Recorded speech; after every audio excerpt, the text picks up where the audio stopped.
ഒരിക്കൽ ഒരാൾ ഓടി പുഴവക്കിലേക്ക് വരികയായിരുന്നു. കാലാവസ്ഥ അത്ര അനുകൂലമല്ലാത്തതിനാൽ വള്ളക്കാരൻ അന്നത്തെ കടത്ത് നിർത്തി തിരികെ കയറിക്കൊണ്ടിരിക്കുകയാണ്. ഇയാൾ ഓടി വന്ന വള്ളക്കാരനോട് പറഞ്ഞു, എനിക്ക് അക്കരയിലേക്ക് പോകണം. വള്ളക്കാരൻ മറുപടിയായിട്ട് പറഞ്ഞു, സഹോദര, സാധ്യമല്ല. കാരണം ഇന്നത്തെ കടത്ത് കഴിഞ്ഞിരിക്കുന്നു. തന്നെയുമല്ല, കാലാവസ്ഥ നമുക്ക് അനുകൂലവുമല്ല. അതുകൊണ്ട് ഇന്നിനി വള്ളം ഇറക്കുന്നില്ല. അയാൾ വീണ്ടും പറഞ്ഞു, എനിക്ക് അക്കരെ എത്തിയിട്ട് വളരെ അത്യാവശ്യമുണ്ട്. ഇയാൾ വീണ്ടും തിരിച്ചു പറഞ്ഞെങ്കിലും അദ്ദേഹത്തിന്റെ നിർബന്ധം നിമിത്തം വള്ളക്കാരൻ വീണ്ടും വള്ളത്തിന്റെ കെട്ടഴിച്ച് വള്ളം തുഴയുവാനായി തയ്യാറെടുത്തു. ഇദ്ദേഹം തന്റെ കയ്യിലിരിക്കുന്ന ഭാണ്ഡവുമായിട്ട് ഈ വള്ളത്തിനകത്തേക്ക് കയറി. ശക്തിയായ കാറ്റുണ്ട്. മഴയുടെ മുന്നൊരുക്കങ്ങളെല്ലാം മേഘം കാണിച്ചു തുടങ്ങി. മേഘമാകെ കരിവാളിച്ച് മഴയ്ക്കായി തയ്യാറായിരിക്കുന്നത് കണ്ടപ്പോൾ തുഴക്കാരൻ ഇയാളോട് ചോദിച്ചു, നീന്തൽ അറിയാമോ? ഇയാൾ മറുപടിയായി പറഞ്ഞു, ഇല്ല, നീന്താൻ അറിയില്ല. അയാൾ വീണ്ടും ചോദിച്ചു, കാലാവസ്ഥ അത്ര നല്ലതല്ല, നീന്തൽ അറിയില്ലെങ്കിൽ നമ്മൾ എന്ത് ചെയ്യും?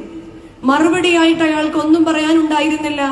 കയ്യിലുള്ളതിനെ ഇങ്ങനെ ചേർത്ത് പിടിച്ച് അയാൾ ആ വള്ളത്തിൽ തന്നെ ഇരുന്നു. ശക്തിയായ കാറ്റടിച്ചു, ഇടിവെട്ടി മഴ പെയ്തു.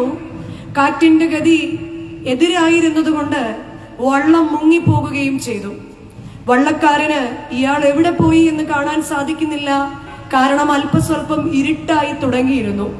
വള്ളക്കാരൻ എങ്ങനെ ഇരുന്നാലും അവിടെ ആഴത്തിൽ മുങ്ങുകയും താഴുകയും ചെയ്ത് ഇയാളെ അന്വേഷിച്ചു. പക്ഷെ ഇയാളെ കണ്ടെത്താൻ സാധിച്ചില്ല. നേരിയ നിരാശയോടെ, അതിലേറെ സങ്കടത്തോടെ വള്ളക്കാരൻ കരയിലേക്ക് നീന്തിയെടുക്കുകയാണ്. അക്കരയിലേക്ക് നീന്തിയെടുത്തപ്പോൾ വള്ളക്കാരൻ ചെന്നു നോക്കുമ്പോൾ തന്റെ കൂടെ വള്ളത്തിലിരുന്നയാൾ അതാ കരയിലിരുന്ന് താൻ വരുന്നതും കാത്തിരിക്കുന്നു.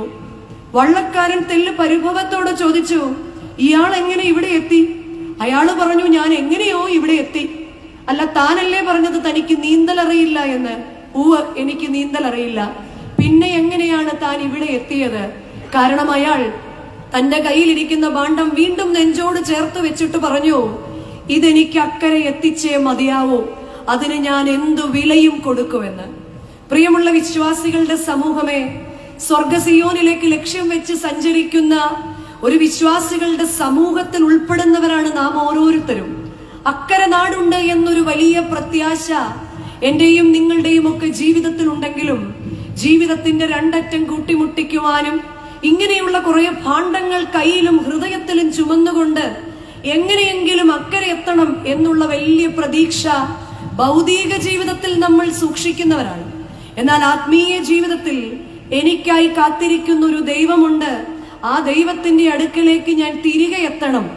ദൈവരാജ്യം വരേണമേ എന്ന് പറയുമ്പോൾ ദൈവരാജ്യം എന്ന് പറയുന്നത് ഒരവസ്ഥയാണ്.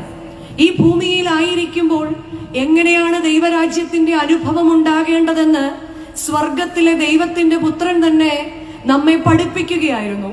ഒരു ഉപമ നമ്മൾ വായിച്ചു കേട്ടിട്ടില്ലേ? ഒരു യജമാനന്റെ തോട്ടത്തിലേക്ക് തോട്ടക്കാരൻ കാര്യസ്ഥന്മാരെ അയച്ചു. വീണ്ടും അവിടെയുള്ളവർ അവരെ ആട്ടി ഓടിക്കുകയും കൊല്ലുകയും ചെയ്തു. 2-3 തവണയായപ്പോൾ തന്റെ ഏകജാതനെ അവിടേക്ക് അയച്ചുവെങ്കിലും ആ തോട്ടത്തിലുള്ളവർ അവനെ വേണ്ടവണ്ണം പരിഗണിച്ചില്ല എന്ന് പറയുന്ന ആ അവസ്ഥയിൽ ദൈവരാജ്യത്തിന്റെ മർമ്മങ്ങളുമായി ആകാശത്തിന്റെ വിരിമാർവിൽ നിന്ന് ദൈവത്തിന്റെ പുത്രൻ ഭൂമിയിലേക്ക് ഇറങ്ങി വരികയായിരുന്നു. മശിഹ എന്ന് പറയുന്നത് ഇസ്രായേൽ ജനത്തിന്റെ ഒരു സ്വപ്നമായിരുന്നു. ദൈവത്താൽ നയിക്കപ്പെട്ട ജനത്തിന് പ്രവാചകന്മാർ മുഖാന്തരം അരുളപ്പാടുകൾ ഉണ്ടായിരുന്നിട്ടും തങ്ങൾക്കൊരു രാജാവ് വേണമെന്നുള്ള ആഗ്രഹം അവരുടെ ഉള്ളിലുണ്ടായി. അങ്ങനെ അവർ രാജാവിന് വേണ്ടി ആഗ്രഹിച്ചു. ദാവീദും ശലോമോനും ഉൾപ്പെടെയുള്ള പ്രഗൽഭന്മാരായ രാജാക്കന്മാരെ കിട്ടിയെങ്കിലും ഇസ്രായേൽ പലപ്പോഴും തൃപ്തിയുടെ അനുഭവത്തിൽ എത്താൻ സാധിച്ചില്ല. പക്ഷെ അവർക്കൊരു പ്രത്യാശയുണ്ടായിരുന്നു, ഒരു മശിഹ അവർക്ക് വേണ്ടി ജനിക്കും എന്നത്. അന്തഃപുരത്തിൽ രാജ്ഞിമാർ മശിഹായെ പ്രസവിപ്പാൻ ഒരുങ്ങിയിരുന്ന കാലത്ത് കേവലം ഒരു ബാലികയുടെ ഉദരത്തിൽ ഇറങ്ങി വസിച്ചവനായ കർത്താവ് ജനം മുഴുവൻ കാത്തിരുന്നത് സിംഹാസനത്തിൽ രാജകിരീടവും ചെങ്കോലും വെച്ച് വാഴുന്ന ഒരു രാജാവായ മശിഹായെയായിരുന്നു. എന്നാൽ തികച്ചും വ്യത്യസ്തമായി അവന്റെ സിംഹാസനം കുരിശും അവന്റെ കിരീടം മുൾക്കിരീടവുമായിരുന്നു. അങ്ങനെ ദൈവരാജ്യത്തിന്റെ മർമ്മങ്ങളുമായിട്ട് ദൈവത്തിന്റെ പുത്രൻ ഭൂമിയിലേക്ക് ഇറങ്ങി വരികയായിരുന്നു. ശിഷ്യന്മാർ ദൈവപുത്രനോട് ചോദിക്കുകയാണ്, ഞങ്ങളെ പ്രാർത്ഥിക്കുവാൻ പഠിപ്പിക്കണമേ എന്ന്. സ്വർഗസ്ഥനായ ഞങ്ങളുടെ പിതാവേ എന്ന് പിതാവിനെ സംബോധന ചെയ്തിട്ട് ആ ദൈവരാജ്യം, ഏതു രാജ്യത്തിനും രാജ്യത്തിൻ്റെതായ നിയമങ്ങളുണ്ട്. ദൈവരാജ്യത്തിന്റെ ഒന്നാമത്തെ നിയമം ദൈവസ്നേഹം നിറഞ്ഞ രാജ്യം, ദൈവത്താൽ ഭരിക്കപ്പെടുന്ന രാജ്യം. എന്നിലും നിങ്ങളിലും ദൈവത്താൽ ഭരിക്കപ്പെടുന്ന അവസ്ഥ ഉണ്ടാകുമ്പോൾ ദൈവസ്നേഹം കൊണ്ട് നാം നിറയപ്പെടുകയാണ്. ആ ദൈവരാജ്യം ഭൂമിയിൽ പ്രാവർത്തികമാകുവാൻ കുടുംബങ്ങളിൽ ദൈവസ്നേഹങ്ങൾ നിറയണം, സഭയിലും സമൂഹത്തിലും ദൈവസ്നേഹം നിറയണം. കാരണം കർത്താവ് തന്റെ പരസ്യ ശുശ്രൂഷയുടെ ആരംഭത്തിൽ യോഹന്നാന്റെ കയ്യിൽ നിന്ന് സ്നാനമേറ്റതിനു ശേഷം അനന്തരം പിശാചിനാൽ പരീക്ഷിക്കപ്പെടേണ്ടതിന് യേശുവിനെ ആത്മാവ് മരുഭൂമിയിലേക്ക് നടത്തിയെന്ന് വിശുദ്ധ മർക്കോസിന്റെ സുവിശേഷം 1-ാം അധ്യായം 12-ാം അധ്യായത്തിലും വിശുദ്ധ മത്തായിയുടെ സുവിശേഷം 4-ാം അധ്യായത്തിലും ഒക്കെ നമുക്ക് കാണാൻ സാധിക്കും. 40 രാവും 40 പകലും ദൈവത്തിന്റെ പുത്രൻ അവിടെ ഉപവസിക്കുകയാണ്. ഉപവസിച്ച് പിശാചിനാൽ പരീക്ഷിക്കപ്പെട്ട് പിശാചിന്റെ പരീക്ഷണങ്ങളെ അതിജീവിച്ച് ദൈവത്തിന്റെ പുത്രൻ മർക്കോസിന്റെ സുവിശേഷം 1-ാം അധ്യായത്തിന്റെ 14-ാം വാക്യത്തിൽ ഇങ്ങനെ പറയുന്നു, യേശു ഗലീലയിൽ ചെന്ന് ദൈവരാജ്യത്തിന്റെ സുവിശേഷം പ്രസംഗിച്ചു. കാലം തികഞ്ഞു, ദൈവരാജ്യം സമീപിച്ചിരിക്കുന്നു, മാനസാന്തരപ്പെട്ട് സുവിശേഷത്തിൽ വിശ്വസിപ്പീൻ എന്ന് പറഞ്ഞു. യേശു തമ്പുരാന്റെ ആദ്യത്തെ പ്രസംഗം ദൈവരാജ്യത്തിന്റെ സുവിശേഷമായിരുന്നു. എന്നാൽ യേശു തമ്പുരാന്റെ അവസാനത്തെ പ്രസംഗം എവിടെയായിരുന്നു? അപ്പോസ്തല പ്രവൃത്തി 1-ാം അധ്യായത്തിൽ, അപ്പോസ്തല പ്രവൃത്തികളിൽ 1-ാം അധ്യായത്തിന്റെ 2-ാം വാക്യത്തിൽ 40 നാളോളം അവർക്ക് പ്രത്യക്ഷനായി ദൈവരാജ്യം സംബന്ധിച്ച കാര്യങ്ങൾ പറഞ്ഞുകൊണ്ട് താൻ ജീവിച്ചിരിക്കുന്നു എന്ന് അനേക ദൃഷ്ടാന്തങ്ങളാൽ അവർക്ക് കാണിച്ചു കൊടുത്തു. കർത്താവിന്റെ ക്രൂശുമരണത്തിനും ഉത്ഥാനത്തിനും ശേഷം, കഷ്ടം അനുഭവിച്ചതിന് ശേഷം 40 നാളോളം അങ്ങിങ്ങായി കർത്താവ് പ്രത്യക്ഷപ്പെട്ട് ദൈവരാജ്യത്തെ സംബന്ധിച്ചുള്ള കാര്യങ്ങൾ, അതായിരുന്നു ദൈവത്തിന്റെ പുത്രൻ ഈ ഭൂമിയിൽ കംപ്ലീറ്റ് ചെയ്യാനായിട്ട് വെച്ചിരുന്ന മിഷൻ, ദൈവരാജ്യത്തിന്റെ സുവിശേഷം ആവർത്തിച്ച് ദൈവത്തിന്റെ പുത്രൻ വിശുദ്ധ മർക്കോസിന്റെ സുവിശേഷം 10-ാം അധ്യായത്തിന്റെ 14-ാം വാക്യത്തില് ഇപ്രകാരം പറയുന്നുണ്ട്, ദൈവരാജ്യം ഇങ്ങനെയുള്ളവരുടേതല്ലോ, ദൈവരാജ്യത്തെ ശിശു എന്ന പോലെ കൈക്കൊള്ളാത്തവർ ആരും ഒരു നാളും അതിൽ കടക്കുകയില്ല എന്ന്. വീണ്ടും യേശു തമ്പുരാൻ പറയുകയാണ്, വിശുദ്ധ മർക്കോസിന്റെ സുവിശേഷം 10-ാം അധ്യായത്തിന്റെ 24-ാം വാക്യത്തിൽ, യേശു പിന്നെയും മക്കളെ, സമ്പത്തിൽ ആശ്രയിക്കുന്നവർ ദൈവരാജ്യത്തിൽ കടക്കുന്നത് പ്രയാസം എന്ന്. ദൈവത്തെ കൂടുതലായിട്ട്, ദൈവത്തെക്കാൾ കൂടുതലായിട്ട് എന്തിനെ ആശ്രയിക്കുന്നുവോ അവൻ ദൈവരാജ്യത്തിന്റെ അനുഭവത്തിലേക്ക് പ്രവേശിക്കുക എന്ന് പറയുന്നത് അത്രമേൽ എളുപ്പമല്ല എന്ന് കർത്താവ് താൻ പഠിപ്പിക്കുകയാണ്. വിശുദ്ധ മത്തായിയുടെ സുവിശേഷം 13-ാം അധ്യായത്തിന്റെ 44, 45, 46 വാക്യങ്ങളില് വീണ്ടും ദൈവരാജ്യത്തോട് സാദൃശ്യം പറയുകയാണ്. സ്വർഗരാജ്യം വയലിൽ ഒളിച്ചു വെച്ച നിധിയോട് സദൃശ്യമാണ്. ഈ നിധി അവിടെയുണ്ട് എന്ന് മനസ്സിലാക്കിയ മനുഷ്യൻ തന്റെ സന്തോഷത്തിൽ ചെന്ന് തനിക്കുള്ളതൊക്കെയും വിറ്റ് ഈ വയൽ സ്വന്തമാക്കുകയാണ്. വീണ്ടും 45-ാമത്തെ വാക്യം പറയുകയാണ്, പിന്നെയും സ്വർഗരാജ്യം നല്ല മുത്ത് അന്വേഷിക്കുന്ന ഒരു വ്യാപാരിയോട് സദൃശ്യമാണ്. നല്ല ഒരു മുത്തായി ദൈവത്തിന്റെ സ്നേഹത്തെ കൈക്കൊണ്ടപ്പോൾ ആ വിലയേറിയ മുത്തിനെ നേടുവാൻ വേണ്ടി തന്റെ കയ്യിലുള്ള മറ്റെല്ലാത്തിനെയും ഉപേക്ഷിച്ച് ആ മുത്തിനെ സ്വീകരിക്കുകയാണ് ആ വ്യാപാരി. വീണ്ടും സ്വർഗരാജ്യം കടലിലിടുന്ന എല്ലാ വക മീനും പിടിക്കുന്ന വലയോട് സദൃശ്യമാണ്. എല്ലാത്തിനെയും ഉൾക്കൊള്ളുന്ന ഒരു വലയോട് സദൃശ്യമാണ്. എന്നാൽ അത് നിറഞ്ഞപ്പോൾ അത് വലിച്ചു കയറ്റുകയും പാത്രത്തിൽ നല്ലതിനെയും തീയതിനെയും തിരിക്കുകയും ചെയ്യുകയാണ്. പ്രിയമുള്ളവരെ, ഈ ഭൂമിയിൽ ദൈവരാജ്യം സ്ഥാപിച്ചുകൊണ്ട് കർത്താവ് നമ്മളോട് പറയുകയാണ്, നല്ല സ്നേഹത്തെ, ദൈവസ്നേഹത്തെ, നിത്യമായ സ്നേഹത്തെ ഭൂമിയിൽ പ്രാവർത്തികമാക്കുവാൻ ക്രിസ്തുവിന്റെ ഭാവമുള്ളവരായി നമുക്ക് തീരുമ്പോൾ മാത്രമാണ് ചിലതിനെയൊക്കെ ഒന്ന് വെടിയാനും അരുതുകളെ താലോലിക്കാതിരിക്കുവാനും അതിർവരമ്പുകളെ മനസ്സിലാക്കുവാനും അതിർവരമ്പുകളുടെ ആ ആഴങ്ങളിലേക്ക് ഒരു ബോധ്യമുണ്ടാകുവാനും കടമകളെ കുറിച്ചുള്ള ബോധ്യങ്ങളൊക്കെ ഉണ്ടാകുമ്പോൾ മാത്രമാണ് നാം ആയിരിക്കുന്ന ഇടങ്ങളിലെല്ലാം ദൈവരാജ്യം സ്ഥാപിതമാകുന്നത്. ദൈവരാജ്യം സ്ഥാപിതമാകുകയും തിരികെ നമുക്കായി കാത്തിരിക്കുന്ന ദൈവത്തിന്റെ സന്നിധിയിലേക്ക് എത്തിച്ചേരുവാൻ നമ്മെയും നമ്മുടെ തലമുറയെയും ഒരുക്കുവാൻ വേണ്ടിയാണ് ഈ നോമ്പും ഉപവാസവും പ്രാർത്ഥനയും ജാഗരണങ്ങളും വചന ധ്യാനങ്ങളും എല്ലാം തന്നെ. നമ്മൾ പലപ്പോഴും നോമ്പ് കാലത്തിൽ ഒഴിവ് കഴിവുകൾ ഏറെ പറയുന്നവരാണ്. നമ്മൾ ആ വലിയ കാര്യത്തിലൊക്കെ നമ്മൾ പറയും നോമ്പ് ജയത്തിന്റെ അടയാളവും ശത്രുവായ സാത്താന് നേരെയുള്ള തോക്കാത്ത ആയുധവുമാണെന്ന്. എന്നാൽ ദൈവരാജ്യത്തിന്റെ മർമ്മങ്ങളെ തിരിച്ചറിഞ്ഞ ധീരന്മാരായ വ്യക്തിത്വങ്ങൾ വിജയിച്ച ഒരു വലിയ പ്രക്രിയയാണ് നോമ്പ്. പ്രാർത്ഥിച്ചാൽ മാത്രം പോരെ.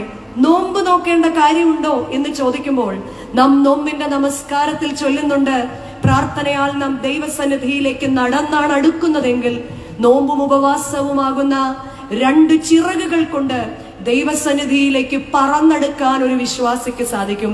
വിശുദ്ധ വേദപുസ്തകത്തിന്റെ ആദ്യം മുതൽ മോശ നോമ്പ് നോട്ട് ദൈവത്തിന്റെ പർവ്വതത്തിൽ നിന്നും ഇറങ്ങി വരുമ്പോൾ മോശയുടെ മുഖം സൂര്യനെ പോലെ തേജസ്സുള്ളതായി തീർന്നു. മോശയുടെ കയ്യിൽ ദൈവത്തിന്റെ കൽപ്പനകൾ എഴുതിയ കൽഫലകങ്ങളും ഉണ്ടായിരുന്നു.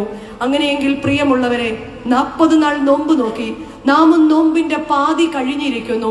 ഈ ദിവസം കൊണ്ട് നമ്മുടെ ആത്മീയ ശോഭ വർദ്ധിപ്പിക്കുവാൻ നാം നോക്കുന്ന നോമ്പുകൾ കൊണ്ട്, കുടുംബങ്ങളിൽ നാം അനുഷ്ഠിക്കുന്ന നോമ്പ് കൊണ്ട് തലമുറയുടെ മുൻപിൽ മാതൃകയാകുവാനും ആത്മീയ ശോഭ വർദ്ധിപ്പിക്കുവാനും മോശയുടെ കയ്യിലാണ് ദൈവത്തിന്റെ കൽപ്പനകളെങ്കിൽ ഹൃദയത്തിൽ ദൈവത്തിന്റെ കൽപ്പനകളെ ഒന്ന് പുതുക്കാൻ ഈ ദിവസങ്ങളിൽ നമുക്ക് സാധിച്ചുവോ?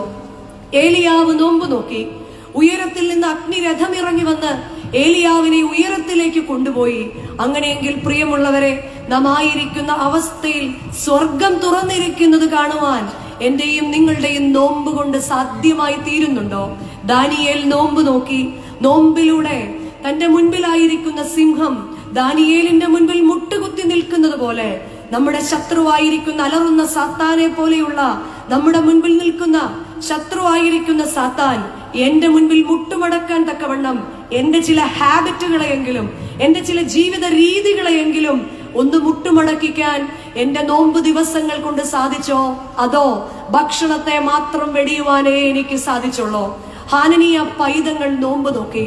ഹാനനീയ പൈതങ്ങൾ നോമ്പ് നോക്കിയതിനാൽ അവരുടെ മുൻപിൽ തീച്ചൂളയുടെ പരീക്ഷണങ്ങൾ ഉണ്ടായില്ല എന്നല്ല, മറിച്ചു തീച്ചൂളയിൽ 4ാമന്റെ സാന്നിധ്യം അറിയുവാൻ ഹാനനീയ പൈതങ്ങൾക്ക് സാധിച്ചതുപോലെ ജീവിതത്തിന്റെ തീച്ചൂളയുടെ അനുഭവത്തിൽ നമ്മെ തന്നെ ഒന്ന് ഒരുക്കിയെടുക്കുവാൻ, നമ്മെ തന്നെ ഒന്ന് മെരുക്കിയെടുക്കുവാൻ, ദൈവ സാന്നിധ്യത്തോട് കൂടുതൽ അടുത്തു വരുവാൻ ഈ നമ്മുടെ നോമ്പുകൾ, ഉപവാസങ്ങളും പ്രാർത്ഥനകളും മുഖാന്തരമായി തീരുന്നുണ്ടോ?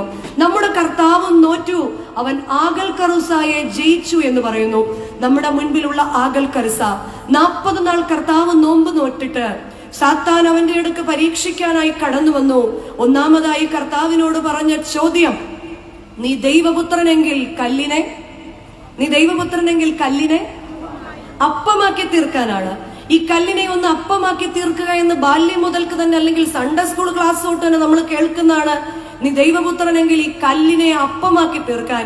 കർത്താവ് മറുപടി പറയുന്നുണ്ട്, മനുഷ്യൻ അപ്പം കൊണ്ട് മാത്രമല്ല ജീവിക്കുന്നത്, ദൈവത്തിന്റെ വായിൽ നിന്ന് വരുന്ന വചനങ്ങൾ കൊണ്ടാണ്. രണ്ടാമത് വീണ്ടും പറയാണ്, നീ ദൈവപുത്രനല്ലേ, ഈ ദേവാലയത്തിന്റെ അഗ്രത്തിൽ നിന്ന് നീ താഴേക്ക് ചാട്, ദൈവത്തിന്റെ ദൂതന്മാർ നിന്നെ കൈകളിൽ വഹിച്ചു കൊള്ളുമല്ലോ എന്ന്. മറുപടിയായി കർത്താവ് പറഞ്ഞു, നിന്റെ ദൈവമായ കർത്താവിനെ നീ പരീക്ഷിക്കരുത് എന്ന്. മൂന്നാമത് കർത്താവിനോട് പരീക്ഷകൻ പറഞ്ഞു, നീ എന്നെ വീണ് നമസ്കരിച്ചാൽ ഈ കാണുന്നതെല്ലാം ഞാൻ നിനക്ക് നൽകാം. കർത്താവ് മറുപടിയായി പറയുകയാണ്, നിന്റെ ദൈവമായ കർത്താവിനെ നമസ്കരിച്ച് അവനെ മാത്രമേ ആരാധിക്കാവൂ. കർത്താവിൽ തീരുന്നില്ല ഈ പരീക്ഷണം. ഇന്നും പരീക്ഷിക്കപ്പെടുന്നത് ഈ 3 കാരണങ്ങൾക്ക് മാത്രമാണ്. ഒന്ന്, അപ്പത്തിനു വേണ്ടിയുള്ള ഓട്ടം. നമുക്കെല്ലാം വചനങ്ങൾ അറിയാം, വിശ്വാസങ്ങൾ അറിയാം, ആരാധനകൾ അറിയാം, പക്ഷെ എത്ര കൂട്ടിവെച്ചാലും തൃപ്തി വരാത്ത ഒരു സംസ്കാരമാണ് നമ്മുടേത്.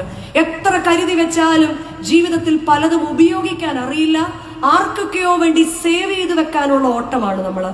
ഈ അപ്പം അന്വേഷിച്ച് പലപ്പോഴും പരസ്പരം മിണ്ടാനോ പരസ്പരം ഒന്നിച്ചിരിക്കാനോ നേരമില്ല.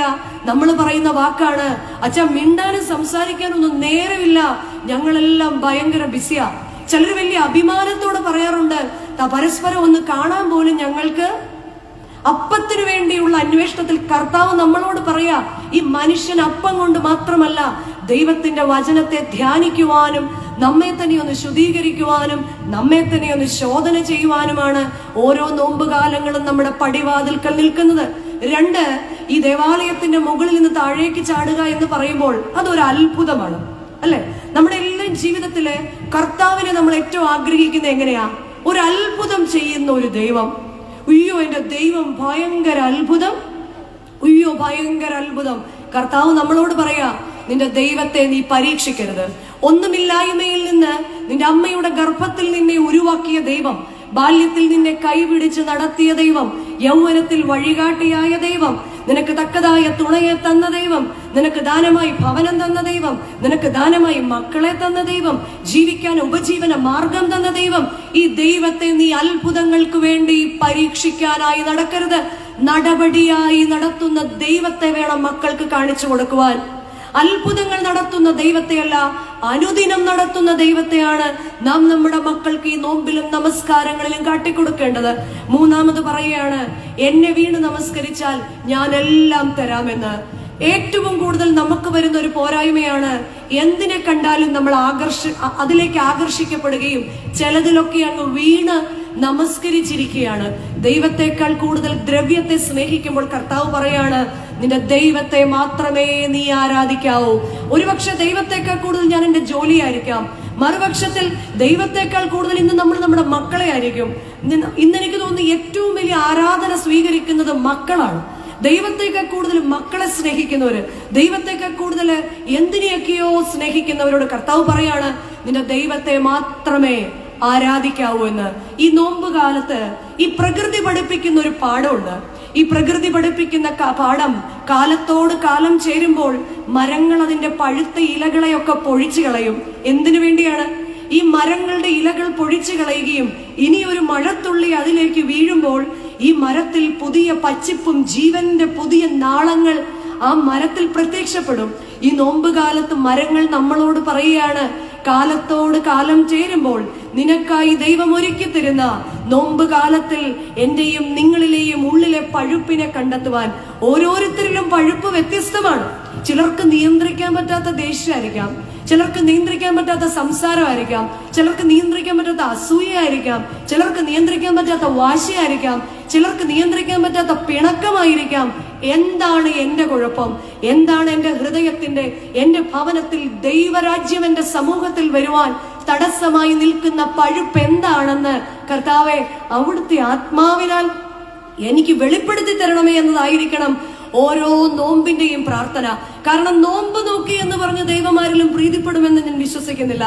കാരണം നോമ്പിലെ പ്രാർത്ഥനയിൽ ഓരോ പ്രാർത്ഥനയും ആരംഭിക്കുമ്പോൾ ഇങ്ങനെ ചൊല്ലുന്നു, നീതിമാന്മാരുടെയും പുണ്യവാന്മാരുടെയും നോമ്പിനെ കൈക്കൊണ്ടവനായ മശിഹ, ഞങ്ങളുടെ നോമ്പും നമസ്കാരങ്ങളും നീതിമാന്മാരുടെയും പുണ്യവാന്മാരുടെയും വെടിപ്പുള്ള നോമ്പ് നോക്കിയ ആ നോമ്പിനെ കൈക്കൊണ്ടവനായ മശിഹായാണ് ഇന്ന് നമ്മളെയും കൈക്കൊള്ളാൻ തയ്യാറായിരിക്കുന്നത്. നമ്മുടെ മക്കളുടെ മുൻപാകെ നോമ്പ് നോക്കുമ്പോൾ എന്ത് കിട്ടുമെന്ന് ചോദിക്കുമ്പോൾ പറയുക, വെടിപ്പോടെ നോമ്പ് നോക്കുന്നവന്റെ തലമുറ മാലാഖമാരുടെ സംഘത്തോടൊപ്പം കലർത്തപ്പെട്ടിരിക്കുന്നു എന്നല്ലേ നമ്മൾ നോമ്പിന്റെ പ്രാർത്ഥനയിൽ ചൊല്ലുന്നത്. ഇതിൽ വലിയ ഒരു ഭാഗ്യം ദൈവജനത്തിന് മറ്റെന്താണുള്ളത്? ഈ ദൈവരാജ്യത്തെ ഭൂമിയിൽ മറ്റുള്ളവരുടെ ഇടയിൽ സ്ഥാപിതമാക്കുവാൻ, ദൈവിക സ്വഭാവമുള്ളവരായി തീരുവാൻ. ദൈവരാജ്യം ഇവിടെ തീരുന്നതല്ല, ദൈവരാജ്യം തുടരുന്നതാണ്, നിത്യത വരെയും തുടരുന്നതാണ് ദൈവരാജ്യം. ഇത് പ്രാവർത്തികമാക്കി തന്ന ക്രിസ്തുവിനെ തന്നെ മാതൃകയാക്കി ജീവിക്കുവാൻ നമുക്ക് ഓരോരുത്തർക്കും സാധിക്കുമ്പോൾ മാത്രമാണ് ആ പ്രത്യാശ നമ്മുടെ ആത്മാവിന് ഒരു നങ്കൂരം തന്നെ എന്ന് പൗലോസ് അപ്പോസ്തലൻ എബ്രായ ലേഖനം 6-ാം അധ്യായത്തിന്റെ 19-ാം വാക്യത്തിൽ ആവർത്തിക്കുന്നത്. ആ പ്രത്യാശയിൽ നമ്മളും ഉറച്ചു നിൽക്കുന്നത്. ക്രിസ്തുവിനെ മാതൃകയാക്കുവാൻ നാം എന്താണ് ചെയ്യേണ്ടത്? എബ്രായ ലേഖനം 12-ാം അധ്യായം 2-ാം വാക്യം, വിശ്വാസത്തിന്റെ നായകനും പൂർത്തി വരുത്തുന്നവനുമായ യേശുവിനെ നോക്കുക. യേശുവിനെ നോക്കുക എന്ന് പറയുമ്പോൾ നമുക്കേറെ ഇഷ്ടമാണ്.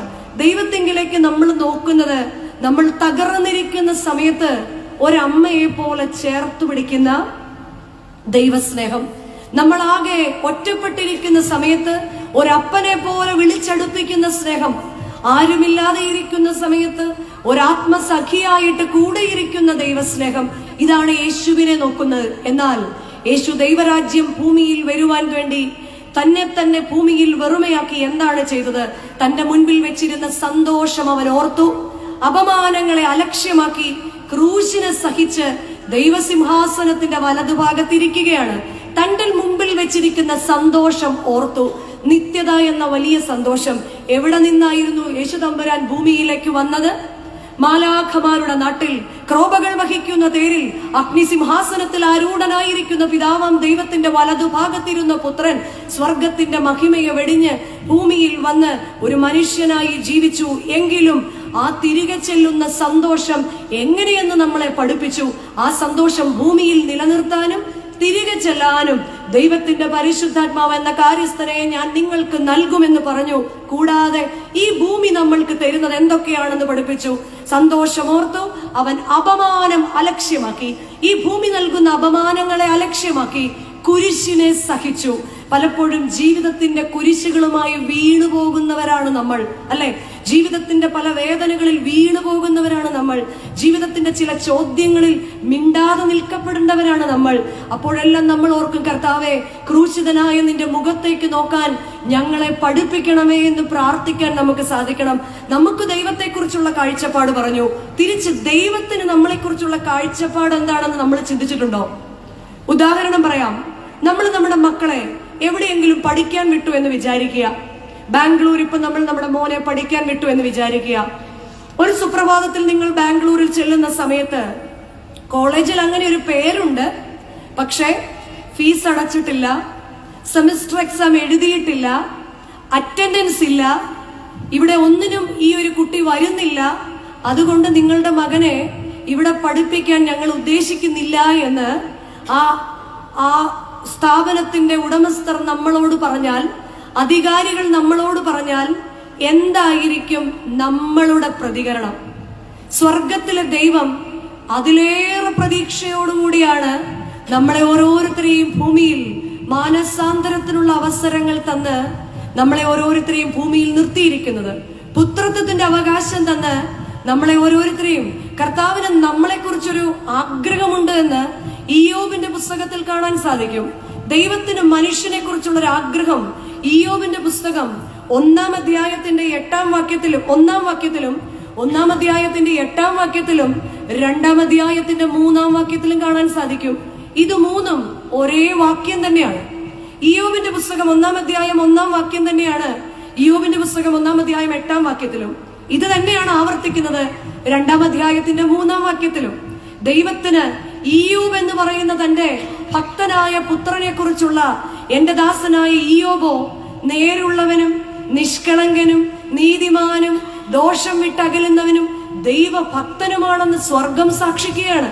രണ്ടാമത് സാത്താന്റെ മുൻപിൽ ദൈവം സാക്ഷിക്കുകയാണ്, എന്റെ ദാസനായ ഇയ്യോബോ അവൻ നേരുള്ളവനും നിഷ്കളങ്കനും നീതിമാനും ദോഷം വിട്ടകലുന്നവനും ദൈവഭക്തനുമാണെന്ന്. ഇത് കേട്ട് സാത്താൻ പറയുകയാണ്, നീ അവന് ചുറ്റും വേലി കെട്ടിയിരിക്കുന്നത് കൊണ്ടാണ് അവൻ നിന്നെ സ്നേഹിക്കുന്നതെന്ന്. പ്രിയമുള്ളവരെ, നമ്മുടെ കർത്താവ് നമ്മളെ വേലി കെട്ടിയിരിക്കുന്ന വേലികൾ പലപ്പോഴും നമ്മൾ ആഗ്രഹിക്കുന്ന രീതിയിലാകാതെ ഇരിക്കുമ്പോൾ ദൈവത്തിനെതിരെ പിറുപിറുക്കുന്നവരാണോ നമ്മൾ? വീണ്ടും സകലതും നഷ്ടപ്പെട്ട ഇയ്യോബ് വീണ്ടും ദൈവസന്നിധിയിൽ മുട്ടുമടക്കുന്നത് കാണുമ്പോൾ 2-ാം അധ്യായത്തിന്റെ 3-ാം വാക്യത്തിൽ അഭിമാനത്തോടുകൂടി ദൈവം പറയുകയാണ്, എന്റെ ദാസനായ ഇയ്യോബോ നേരുള്ളവനും നിഷ്കളങ്കനും നീതിമാനും ദൈവഭക്തനും ദോഷം വിട്ടകലുന്നവനുമാണ്. എന്റെയും നിങ്ങളുടെയും ആത്മീയ ജീവിതത്തിൽ എന്റെ ദൈവം എന്നെ കുറിച്ച് പറയുന്ന സാക്ഷ്യം എന്താണ്? ദൈവരാജ്യം വരണമേ എന്ന് 3-4 ദിവസങ്ങളായി നമ്മൾ ധ്യാനിക്കുകയും പ്രാർത്ഥിക്കുകയും ചെയ്യുമ്പോൾ ദൈവരാജ്യത്തിന് യോഗ്യമായ ഒരവസ്ഥ നമ്മുടെ ജീവിതത്തിലുണ്ടോ? ആയതിന് ഒന്നാമതായി നമ്മൾ അവസരങ്ങളെ അനുഗ്രഹങ്ങളാക്കി മാറ്റണം. ദൈവരാജ്യം നമ്മുടെ ഇടയിൽ വസിപ്പാൻ പലപ്പോഴും അനേക അവസരങ്ങൾ നമ്മുടെ മുൻപിൽ കർത്താവ് തരുന്നുണ്ട്. എന്നാൽ ഈ അവസരങ്ങളെ അനുഗ്രഹങ്ങളാക്കി മാറ്റാൻ എന്റെയും നിങ്ങളുടെ ആത്മീയ ഭൗതിക ജീവിതത്തിൽ സാധിക്കാറുണ്ടോ? ഉൽപ്പത്തി പുസ്തകം 26-ാം അധ്യായത്തില് അവസരങ്ങളെ അനുഗ്രഹങ്ങളാക്കി മാറ്റിയ ഒരു മകനെ നമുക്ക് കാണാം. ഉൽപ്പത്തി പുസ്തകം 26-ാം അധ്യായം ആരംഭിക്കുന്നത് തന്നെ അബ്രഹാമിന്റെ കാലത്തുണ്ടായ മുമ്പിലത്തെ ക്ഷാമം കൂടാതെ പിന്നെയും ആ ദേശത്ത് ഒരു ക്ഷാമമുണ്ടായി എന്ന് പറഞ്ഞാണ്. അബ്രഹാമിന്റെ കാലത്തുണ്ടായിരുന്നത് പോലെ ഒരു ക്ഷാമം പിന്നെയും ഉണ്ടായി. അബ്രഹാമിന്റെ മകനായ ഇസഹാക്ക് ഗരാർ എന്നൊരു ദേശത്തേക്ക് പോകുകയാണ്. ഗരാറ് ഫെലിസ്തീനയുടെ ദേശമാണ്. ഗരാറ് അമാലേക്ക് ഭരിക്കുന്ന ദേശമാണ്. ഇവിടെ യഹോവയോട് അരുളപ്പാട് ചോദിക്കുകയാണ്. തന്റെ അപ്പനായ അബ്രഹാം ചെയ്തതുപോലെ യഹോവയോട് ചോദിച്ചിട്ട് ചെയ്യാണ്. യഹോവ പറയുകയാണ്, ഇസഹാക്കെ നീ മിസ്രൈമിലേക്ക് പോകരുത്, പിന്നെയോ നിന്റെ അപ്പനായ അബ്രഹാം ചെയ്തതുപോലെ നീ ഗരാറിലേക്ക് പോകുക. 26-ാം അധ്യായത്തിന്റെ 3-ാം വാക്യം പറയുകയാണ്, ഈ ദേശത്ത് നീ താമസിക്കുകയും ഞാൻ നിന്നോട് കൂടെ ഇരുന്ന് നിന്നെ അനുഗ്രഹിക്കുകയും നിന്റെ സന്തതിക്കൊക്കെയും ഞാൻ ഈ ദേശം തരികയും ചെയ്യും. കാരണം ഞാൻ നിന്റെ പിതാവായ അബ്രഹാമിനോട് സത്യം ചെയ്ത ദേശമാണിത്. അങ്ങനെയെങ്കിൽ പ്രിയമുള്ളവരെ, നിങ്ങൾ ഓരോരുത്തരും ഈ ദേശത്തിൽ ആയിരിക്കുന്നത് മിടുക്കുകൊണ്ടോ നമ്മുടെ സാമർഥ്യം കൊണ്ടോ അല്ല. നമ്മൾ പലപ്പോഴും പ്രാർത്ഥിക്കുമ്പോൾ പറയാറുണ്ട്, നമ്മൾ ഇന്നലെ സന്ധ്യയിൽ ഉറങ്ങിയ എത്രയോ പേര് ഇന്ന് പ്രഭാതം കാണാതെ ഭൂമിയിൽ നിന്ന് മാറ്റപ്പെട്ടു എന്ന് നിസ്സാരമായി പറയാറുണ്ട്. ഒന്ന് ഓർത്തു നോക്കിക്കേ, ഈ ദേശത്ത് പാർക്കാനും ഈ ദേശത്ത് നിങ്ങളുടെ യൗവനത്തിലും ബാല്യത്തിലും ഉള്ളതിനേക്കാൾ സമൃദ്ധിയിൽ ജീവിക്കുവാനും നമ്മളുടെ മക്കൾക്ക് വീണ്ടും നല്ലത് കരുതുവാനും അബ്രഹാമിനെ അനുഗ്രഹിച്ചതുപോലെ കണ്ണുനീരോടുകൂടി പ്രാർത്ഥിച്ച പിതാക്കന്മാർക്ക് കൊടുത്ത അനുഗ്രഹമാണ് ഇന്നീ കാണുന്ന ഈ സന്തോഷവും സൗഭാഗ്യവും എന്ന് പറഞ്ഞാൽ തർക്കിക്കാൻ നമുക്കാർക്കെങ്കിലും സാധിക്കുമോ? അപ്പോൾ തിരിച്ചൊരു ചോദ്യമുണ്ട്, അല്ലയോ മാതാപിതാക്കളെ, വരും തലമുറയ്ക്ക് വേണ്ടി കരുതി വെക്കാൻ നമ്മുടെ കയ്യിൽ അബ്രഹാമിനെ പോലെ മാതൃകയുള്ള ജീവിതമുണ്ടോ എന്ന്? എന്റെ ദാസനായ അബ്രഹാമിന് ഞാൻ കൊടുത്ത വാഗ്ദത്തമാണ് അവന്റെ തലമുറയെ ഈ ദേശത്ത് അനുഗ്രഹിക്കുമെന്ന്. അങ്ങനെ ഇസഹാക്ക് ഗരാർ എന്നൊരു ദേശത്ത് ജീവിക്കുകയാണ്. ഗരാറ് അമാലേക്കിന്റെ ദേശമാണ്. അമാലേക്ക് ദൈവത്തിന്റെ ഹിതപ്രകാരം അവന് ജീവിക്കുവാൻ, അവന് കൃഷി ചെയ്യുവാൻ ഇടം നൽകുകയാണ്. ഇസഹാക്ക് അവിടെ കൃഷി ചെയ്തു. 13-14 വാക്യങ്ങളിൽ കാണാം, അവന് 100 മേരി വിളവുണ്ടായി. അവൻ ആ ദേശത്ത് വർദ്ധിച്ചു വന്നു എന്ന്. ബ്ലെസ്ഡ് ആയ ഒരു അവസ്ഥ ആ ദേശത്ത് ദൈവത്തിന്റെ അരുളപ്പാടുണ്ടായതിനാൽ ബ്ലെസ്ഡ് ആയ ഒരു അവസ്ഥ ഇസഹാക്കിനുണ്ടാകുകയാണ്. എന്നാൽ 15-ാമത്തെ വാക്യത്തിൽ പറയുകയാണ്, അവന്റെ സമൃദ്ധി കണ്ടിട്ട് ഫെലിസ്ത്യർക്ക് അവനോട് അസൂയ തോന്നി. അവന്റെ സമൃദ്ധി കണ്ടിട്ട് ഫെലിസ്ത്യർക്ക് അവനോട് അസൂയ തോന്നി. അവരെന്ത് ചെയ്തു? അബ്രഹാമിന്റെ കാലത്തുണ്ടായിരുന്ന കിണറ് ഫെലിസ്ത്യർ മണ്ണിട്ട് മൂടിക്കളഞ്ഞു. ഇസഹാക്ക് അടുത്ത ദേശത്തേക്ക് പോയി. ആട്ടിടയന്മാർ അവരെ ഓടിച്ചു വിട്ടു. അടുത്ത ദേശത്തേക്ക് പോയി. 3-ാമതും ആട്ടിടയന്മാർ അബ്രഹാം കുഴിച്ച കിണറ്റിൽ നിന്ന് വെള്ളം കൊടുക്കാതെ ഇസഹാക്കിനെ ആ ദേശത്ത് നിന്ന് വീണ്ടും ഓടിച്ചു വിടുകയാണ്. ഇസഹാക്ക് വീണ്ടും 4-ാമതും അടുത്ത ദേശത്തേക്ക് പോകുകയാണ്. അടുത്ത ദേശത്ത് എത്തി. ആരും അവനോട് ശണ്ടയിട്ടില്ല. 22-ാമത്തെ വാക്യം പറയുകയാണ്, യഹോവ നമുക്ക് ഇടമുണ്ടാക്കി എന്ന് പറഞ്ഞ് ആ ദേശത്തിന് അവന് രഹോബോത്ത് എന്ന് പേരിട്ടു. 2-ാമതവൻ ചെയ്തത് ആ ദേശത്ത് യഹോവയ്ക്ക് ഒരു യാഗപീഠം പണിതു. പ്രിയമുള്ളവരെ, നമ്മുടെ ജീവിതത്തില് ഈ ഇസഹാക്ക് വലിയൊരു മാതൃകയാണ്. 1-ാം പ്രാവശ്യം, 2-ാം പ്രാവശ്യം, 3-ാം പ്രാവശ്യം, ആദ്യം ഫെലിസ്ത്യര്, 2-ാമത് ഇടയന്മാര്, വീണ്ടും ഇടയന്മാര് മണ്ണിട്ട് മൂടുകയും അവകാശം കൊടുക്കാതെ മാറ്റിവിടുകയും ചെയ്തു. നമ്മുടെ എല്ലാം ജീവിതത്തില് വിവിധങ്ങളായ പ്രശ്നങ്ങളിൽ കൂടി കടന്നു പോകുന്നവരാ. നമ്മൾ ഏറ്റവും സഹിക്കാത്തത് എന്താണ്? നിന്ദയും അപമാനവും നമ്മളെ മുറിപ്പെടുത്തുന്ന വാക്കുകളും ഒക്കെയാണ്. എന്നാൽ ഇസഹാക്കാകട്ടെ അവന്റെ ദൈവത്തോടുള്ള ബന്ധത്താൽ ഇതിനെല്ലാം അതിജീവിക്കുകയാണ്. ഫെലിസ്ത്യർ കുഴിച്ച കുഴിയിലേക്ക് മൂടിയ കുഴിയിലേക്ക് അവൻ നോക്കിയില്ല. ആട്ടിടയന്മാർ ഓടിച്ചു വിട്ടതിലേക്ക് അവൻ തിരിച്ചു നോക്കിയില്ല. അവർ തിരിഞ്ഞു നിന്ന് മറുപടി പറഞ്ഞുമില്ല. അവൻ നോക്കിയതോ ഇസ്രായേലിന്റെ പരിശുദ്ധനായ ദൈവത്തിങ്കിലേക്ക് മാത്രമാണ്. ഞാനും നിങ്ങളും ഇന്ന് കടന്നു പോകുന്ന അവസ്ഥയിൽ പല നിന്ദകളും പരിഹാസങ്ങളും നമ്മുടെ കുടുംബത്തിനകത്തു നിന്നുണ്ടാകാം, നമ്മുടെ സമൂഹത്തിലുണ്ടാകാം, സഹോദര ബന്ധങ്ങളിലുണ്ടാകാം. ദൈവവുമായുള്ള നമ്മുടെ ആഴമായ ബന്ധത്തിൽ അതിനെ അതിജീവിച്ച് ഒരു രഹോബോത്തിന്റെ അവസ്ഥയിൽ ജീവിക്കുവാൻ, ദൈവത്തോട് ചേർന്ന് നിൽക്കുവാൻ, വ്യക്തിപരമായ പ്രാർത്ഥനയിൽ തലമുറയുടെ മുൻപിൽ മാതൃകയാകാൻ നമുക്ക് സാധിക്കാറുണ്ടോ? 2-ാമത് പറയുകയാണ്, ഇസഹാക്ക് ദൈവത്തിനൊരു യാഗപീഠം പണിയുകയാണ്. ഇവിടെ ഇസഹാക്ക് യാഗപീഠം പണിത് ആ ദേശത്ത് താമസിക്കുമ്പോൾ 27-ാമത്തെ വാക്യത്തിൽ കാണുന്നു, ഇസഹാക്ക് സന്ധ്യയിൽ ഇരിക്കും നേരത്ത് ഫെലിസ്ത്യരും ഇടയന്മാരും എല്ലാം വീണ്ടും ഇസഹാക്കിന്റെ അടുത്തേക്ക് വരിക.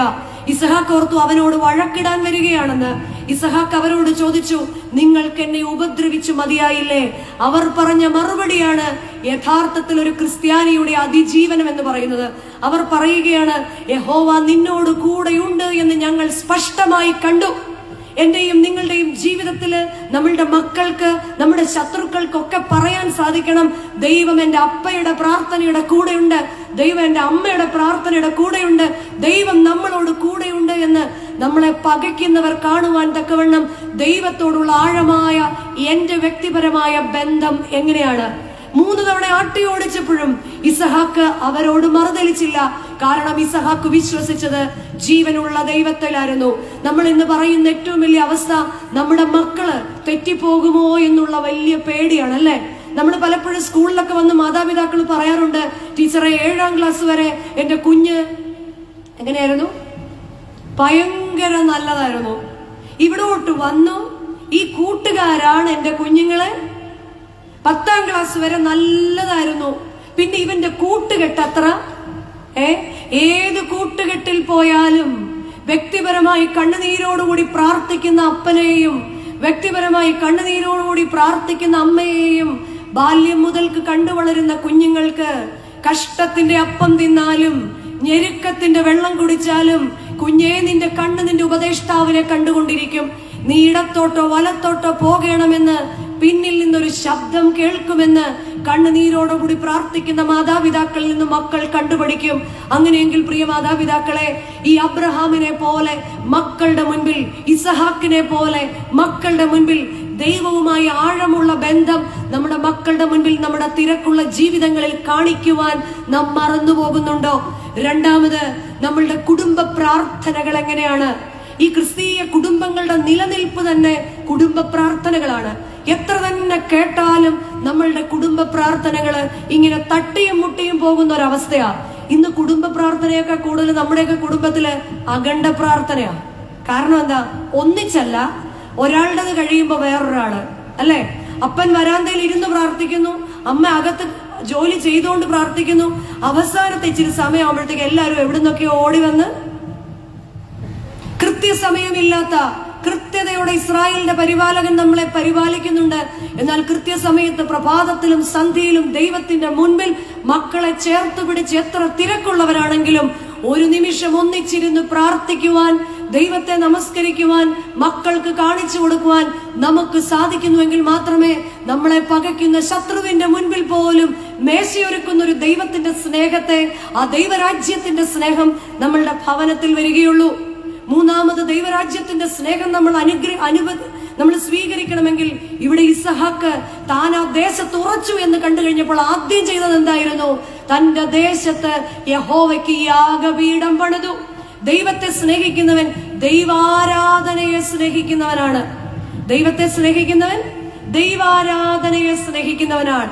എന്റെയും നിങ്ങളുടെയും ആരാധന ജീവിതത്തിൽ എത്രമാത്രം മാതൃകയാകാൻ നമുക്ക് സാധിക്കാറുണ്ട്. പലപ്പോഴും പൊത്തുവരുത്ത ആരാധനകളിലാണ് നമ്മൾ, അല്ലെ? ആരാധനയ്ക്കായിട്ട് ദേവാലയത്തിൽ കടന്നു പോകുന്നതിന് നമുക്ക് സമയമില്ല. നമുക്ക് ഇഷ്ടമുള്ളപ്പോഴാണ് നമ്മൾ ദേവാലയത്തിൽ ആരാധനയ്ക്കായിട്ട്. എന്നിട്ട് ദൈവരാജ്യത്തിന്റെ സ്നേഹം എന്തിനു വേണം? നമുക്ക് എല്ലാവർക്കും വേണം. എന്നാ കർത്താവ് എന്താ നമ്മളെ പഠിപ്പിച്ചത്? രാജ്യത്തിൻ വാതിൽ ചെറിയതുമാ മാർഗം, വീതി കുറഞ്ഞതുമാ ആ വഴി പാട്, അത്യുത്സാഹം അവശ്യം താൻ, അലസതലേശം ബാധിച്ചാൽ അശുഭ വഴിക്കു വശം വദനായി സ്വാത്മത്തെ ദൈവരാജ്യം വരണമേ എന്ന് പ്രാർത്ഥിക്കുമ്പോൾ ഓർക്കുക, രാജ്യത്തിന്റെ വാതിൽ ചെറിയതാണ്. ആ വഴി ഗമനം കാംക്ഷിക്കുന്നവർക്ക് വേണ്ടത് അത്യുത്സാഹമാണ്.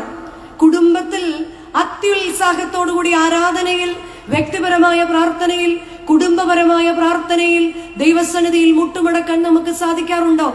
വ്യക്തിപരമായ പ്രാർത്ഥനയിൽ ദാനിയേൽ പ്രവാചകന്റെ പുസ്തകം 10-ാം അധ്യായത്തിന്റെ 12-ാം വാക്യത്തില് ദാനിയേൽ പ്രാർത്ഥിക്കുവാനായി മുട്ടുമടക്കിയപ്പോൾ ദൈവത്തിന്റെ ദൂതൻ ദാനിയേലിന്റെ അടുക്കലേക്ക് കടന്നു വന്നിട്ട് പറയാണ്, ഏറ്റവും പ്രിയ പുരുഷനായ ദാനിയേലെ, നീ നിന്റെ ദൈവത്തിന്റെ മുൻപിൽ നിന്നെ തന്നെ താഴ്ത്തിയ ആദ്യ നിമിഷം തന്നെ ഞാൻ നിന്നെ കണ്ടു എന്ന്. എന്നെ കാണുന്ന ഒരു ദൈവത്തിന്റെ മുൻപാകെയാണ് പ്രാർത്ഥിക്കാൻ ഇരിക്കുന്നൊരു ബോധം എന്റെയും നിങ്ങളുടെയും വ്യക്തിപരമായ പ്രാർത്ഥനകളിലുണ്ടോ? കുടുംബ പ്രാർത്ഥനകൾക്ക്, എന്റെ ജീവിതത്തില് കുടുംബ പ്രാർത്ഥനയ്ക്ക് എത്രമാത്രം മാതൃകയുള്ള പ്രാർത്ഥനയാണ് എന്റെ കുടുംബ പ്രാർത്ഥനകൾക്കുള്ളത് എന്ന് നമ്മൾ നമ്മളോട് തന്നെ ഒന്ന് ചോദിച്ചു നോക്കുക. കുടുംബ പ്രാർത്ഥനകൾക്കായിട്ട് നമ്മൾ ഇരിക്കുമ്പോൾ പലപ്പോഴും നമ്മൾ മനസ്സിലാക്കണം, ദൈവത്തിന്റെ ശബ്ദം കേട്ട മറിയാമിനെയും ദൈവത്തിന്റെ ശബ്ദം കേട്ട യൗസേപ്പ് എന്ന അപ്പനെയും ഇതുപോലെ ദൈവത്തിന്റെ ശബ്ദം കേൾക്കുവാൻ ഇയ്യോബിന്റെ പുസ്തകം 11-ാം അധ്യായത്തിന്റെ 13-ാം വാക്യം പറയാണ്, നീ നിന്റെ ഹൃദയത്തെ സ്ഥിരമാക്കി അവങ്കിലേക്ക് കൈകൾ മലർത്തുമ്പോൾ ദ്രോഹം നിന്റെ കയ്യിലുണ്ടെങ്കിൽ അകറ്റുക, നീതികേട് നിന്റെ കൂടാരത്തിന്റെ ഉള്ളിൽ പാർപ്പിക്കരുത് എന്ന്. കുടുംബത്തിന്റെ അകത്ത് പ്രാർത്ഥിക്കാൻ മക്കളുടെ മുൻപാകെ ഇരുന്ന് സ്വയം നീതീകരിച്ച് സംസാരിക്കുമല്ലോ. എന്നാൽ കർത്താവ് പറയാ, നീ നിന്റെ ഹൃദയത്തെ സ്ഥിരമാക്കണം. അവങ്കിലേക്ക് കൈകൾ മലർത്തുന്നതിന് മുൻപ് ഹൃദയത്തെ സ്ഥിരമാക്കാൻ സാധിക്കാറുണ്ടോ? മിക്കവാറും ഒക്കെ ആളുകൾ പ്രാർത്ഥന തുടങ്ങി 5 മിനിറ്റ് കഴിയുമ്പോഴത്തേക്ക് എന്താവും? എന്ത് ചെയ്യും? പറ. കർത്താവിൽ നിദ്ര പ്രാപിക്കും. കുറച്ചുപേര് ആ പായയുടെ സൈഡിലെ നൂലൊക്കെ ഇങ്ങനെ വലിച്ച്, കുറച്ചുപേര് ഇങ്ങനെ വെറുതെ വിശ്രമിച്ച്, ഞാൻ പ്രാർത്ഥിക്കുമല്ലേ അല്ലെ, ഇങ്ങനെയൊക്കെ ചോദിച്ച് ഇങ്ങനെ. എന്നാൽ നീ നിന്റെ ഹൃദയത്തെ സ്ഥിരമാക്കി അവങ്കിലേക്ക് കൈകൾ മലർത്തുമ്പോൾ നിന്റെ മക്കളുടെ മുൻപാകെ ദ്രോഹം നിന്റെ കയ്യിലുണ്ടെങ്കിൽ അകറ്റുക, നീതികേട് അന്യനവകാശപ്പെട്ടത് നിന്റെ കൂടാരത്തിന്റെ ഉള്ളിൽ പാർപ്പിക്കാതെ മക്കളെ ചേർത്ത് പിടിച്ച്, തള്ളക്കോഴി തന്റെ കുഞ്ഞുങ്ങളെ ചേർത്ത് പിടിക്കുന്നത് പോലെ മക്കളെ ചേർത്ത് പിടിച്ച് ദൈവത്തെ കാണിച്ചു കൊടുക്കുമ്പോൾ, കരുണയുള്ള ദൈവമേ, നിന്റെ വാതിൽ ഞങ്ങളുടെ അപേക്ഷയുടെ സ്വരം മുട്ടുന്നു എന്ന് ഹൃദയപൂർവ്വം കണ്ണുനീരോടുകൂടി പ്രാർത്ഥിക്കുന്ന അപ്പനെയും അമ്മയെയും കണ്ടു വളരുന്ന കുഞ്ഞുങ്ങള് ഒരു കാരണവശാലും വഴിയിൽ പട്ടുപോകുകയില്ല. അവർ ദുഷ്ടന്റെ കയ്യിൽ ഏൽപ്പിക്കപ്പെടുകയില്ല. ആരാധന ജീവിതത്തിൽ എത്രമാത്രം നമുക്ക് നമ്മുടെ മക്കളുടെ മുൻപിൽ മാതൃകയാകാൻ സാധിക്കാറുണ്ട്. ഞങ്ങളുടെ പള്ളിയിലെ, അതൊരു കത്തീഡ്രൽ പള്ളിയാ, ഒരുപാട് പേര് അവിടെ ഉണ്ട്. 2-3 കബറൊക്കെ ഉണ്ട്. അപ്പൊ ഞങ്ങളുടെ പള്ളിയിൽ ഇങ്ങനെ കുറച്ച് ചെറുപ്പക്കാര് ആ കബറിന്റെ സൈഡിൽ ഇങ്ങനെ സ്റ്റെപ്പിലൊക്കെ ഇങ്ങനെ വന്നിരിക്കും. അച്ഛൻ ചിരിക്കുന്നുണ്ട്, അച്ഛൻ അവിടെ മിഷന് വന്നതാ. അപ്പൊ ആ സ്റ്റെപ്പിൽ ഇങ്ങനെ വന്നിരിക്കും. അപ്പൊ എന്റെ സഹപ്രവർത്തകനും എന്റെ സുഹൃത്തുമായ ഒരു സാറിനോട് ഞാൻ പറഞ്ഞു ഒരിക്കല്, സാറേ, ഇതൊരു വലിയ സങ്കട, നമ്മുടെ യുവജനങ്ങൾ ഇങ്ങനെ പള്ളി വന്നിട്ട് ഈ സ്റ്റെപ്പിൽ ഇരിക്കുന്നാല് എങ്ങനെയാണ് ആരാധനയിൽ സംബന്ധിക്കാൻ പറ്റുന്നത്? സാർ എന്നോട് പറഞ്ഞു, കൊച്ചുമ്മ ഒരു ദിവസം വലതുവശത്തൂടെ ഇറങ്ങി വരണം, ഈ സ്റ്റെപ്പിൽ ഇരിക്കുന്നവർ അപ്പന്മാരല്ല, ആ കാണുന്ന നെല്ലിയുടെ ചുവട്ടിലാ നിൽക്കുന്നത്. എന്തുകൊണ്ടാണ് മക്കൾ സ്റ്റെപ്പിൽ ഇരിക്കുന്നത്? അവരുടെ മാതാപിതാക്കൾ ആ പള്ളിയുടെ അപ്പുറത്തുള്ള നെല്ലിയുടെ ചുവട്ടിൽ നിന്ന് കാര്യങ്ങൾ പറഞ്ഞുകൊണ്ടിരിക്കുകയാണ്. നമ്മൾ പലരും ഓഫീസിൽ കാര്യങ്ങൾ നടത്താൻ പോകുന്നവരും, നമ്മൾ പലപ്പോഴും ഫാൻ നോക്കി പള്ളിയിൽ പോയി നിൽക്കുന്നവരും, ഇടയ്ക്കിടയ്ക്ക് അച്ഛൻ തിരിഞ്ഞു നിന്നിട്ട് നിങ്ങൾക്ക് എല്ലാവർക്കും സമാധാനം എന്ന് പറയുന്നതല്ലാതെ മറ്റൊരു സമാധാനവും ഇല്ലാത്തവരായിട്ട് നമ്മൾ ഇങ്ങനെ ജീവിച്ചു തീർക്കുകയാണോ? കർത്താവ് പറയാണ്, ഞാൻ നിങ്ങൾക്ക് നൽകുന്ന സമാധാനമോ അത് ലോകം നമുക്ക് നൽകുന്ന സമാധാനം പോലെയല്ല. ദൈവിക സമാധാനം മക്കളെ പഠിപ്പിക്കുവാൻ ആരാധന ജീവിതത്തിൽ നമുക്ക് സാധിക്കുമ്പോൾ മാത്രമാണ് നമ്മുടെ ശത്രു പോലും വന്ന് നിന്റെ ദൈവം നിന്നോട് കൂടെയുണ്ട് എന്ന് സ്പഷ്ടമായി കണ്ടു എന്ന് പറയുന്നത്. ആകയാൽ ഇസഹാക്കിനെ പോലെ അവസരങ്ങളെ അനുഗ്രഹങ്ങളാക്കി മാറ്റാൻ നമുക്ക് ഓരോരുത്തർക്കും സാധിക്കട്ടെ.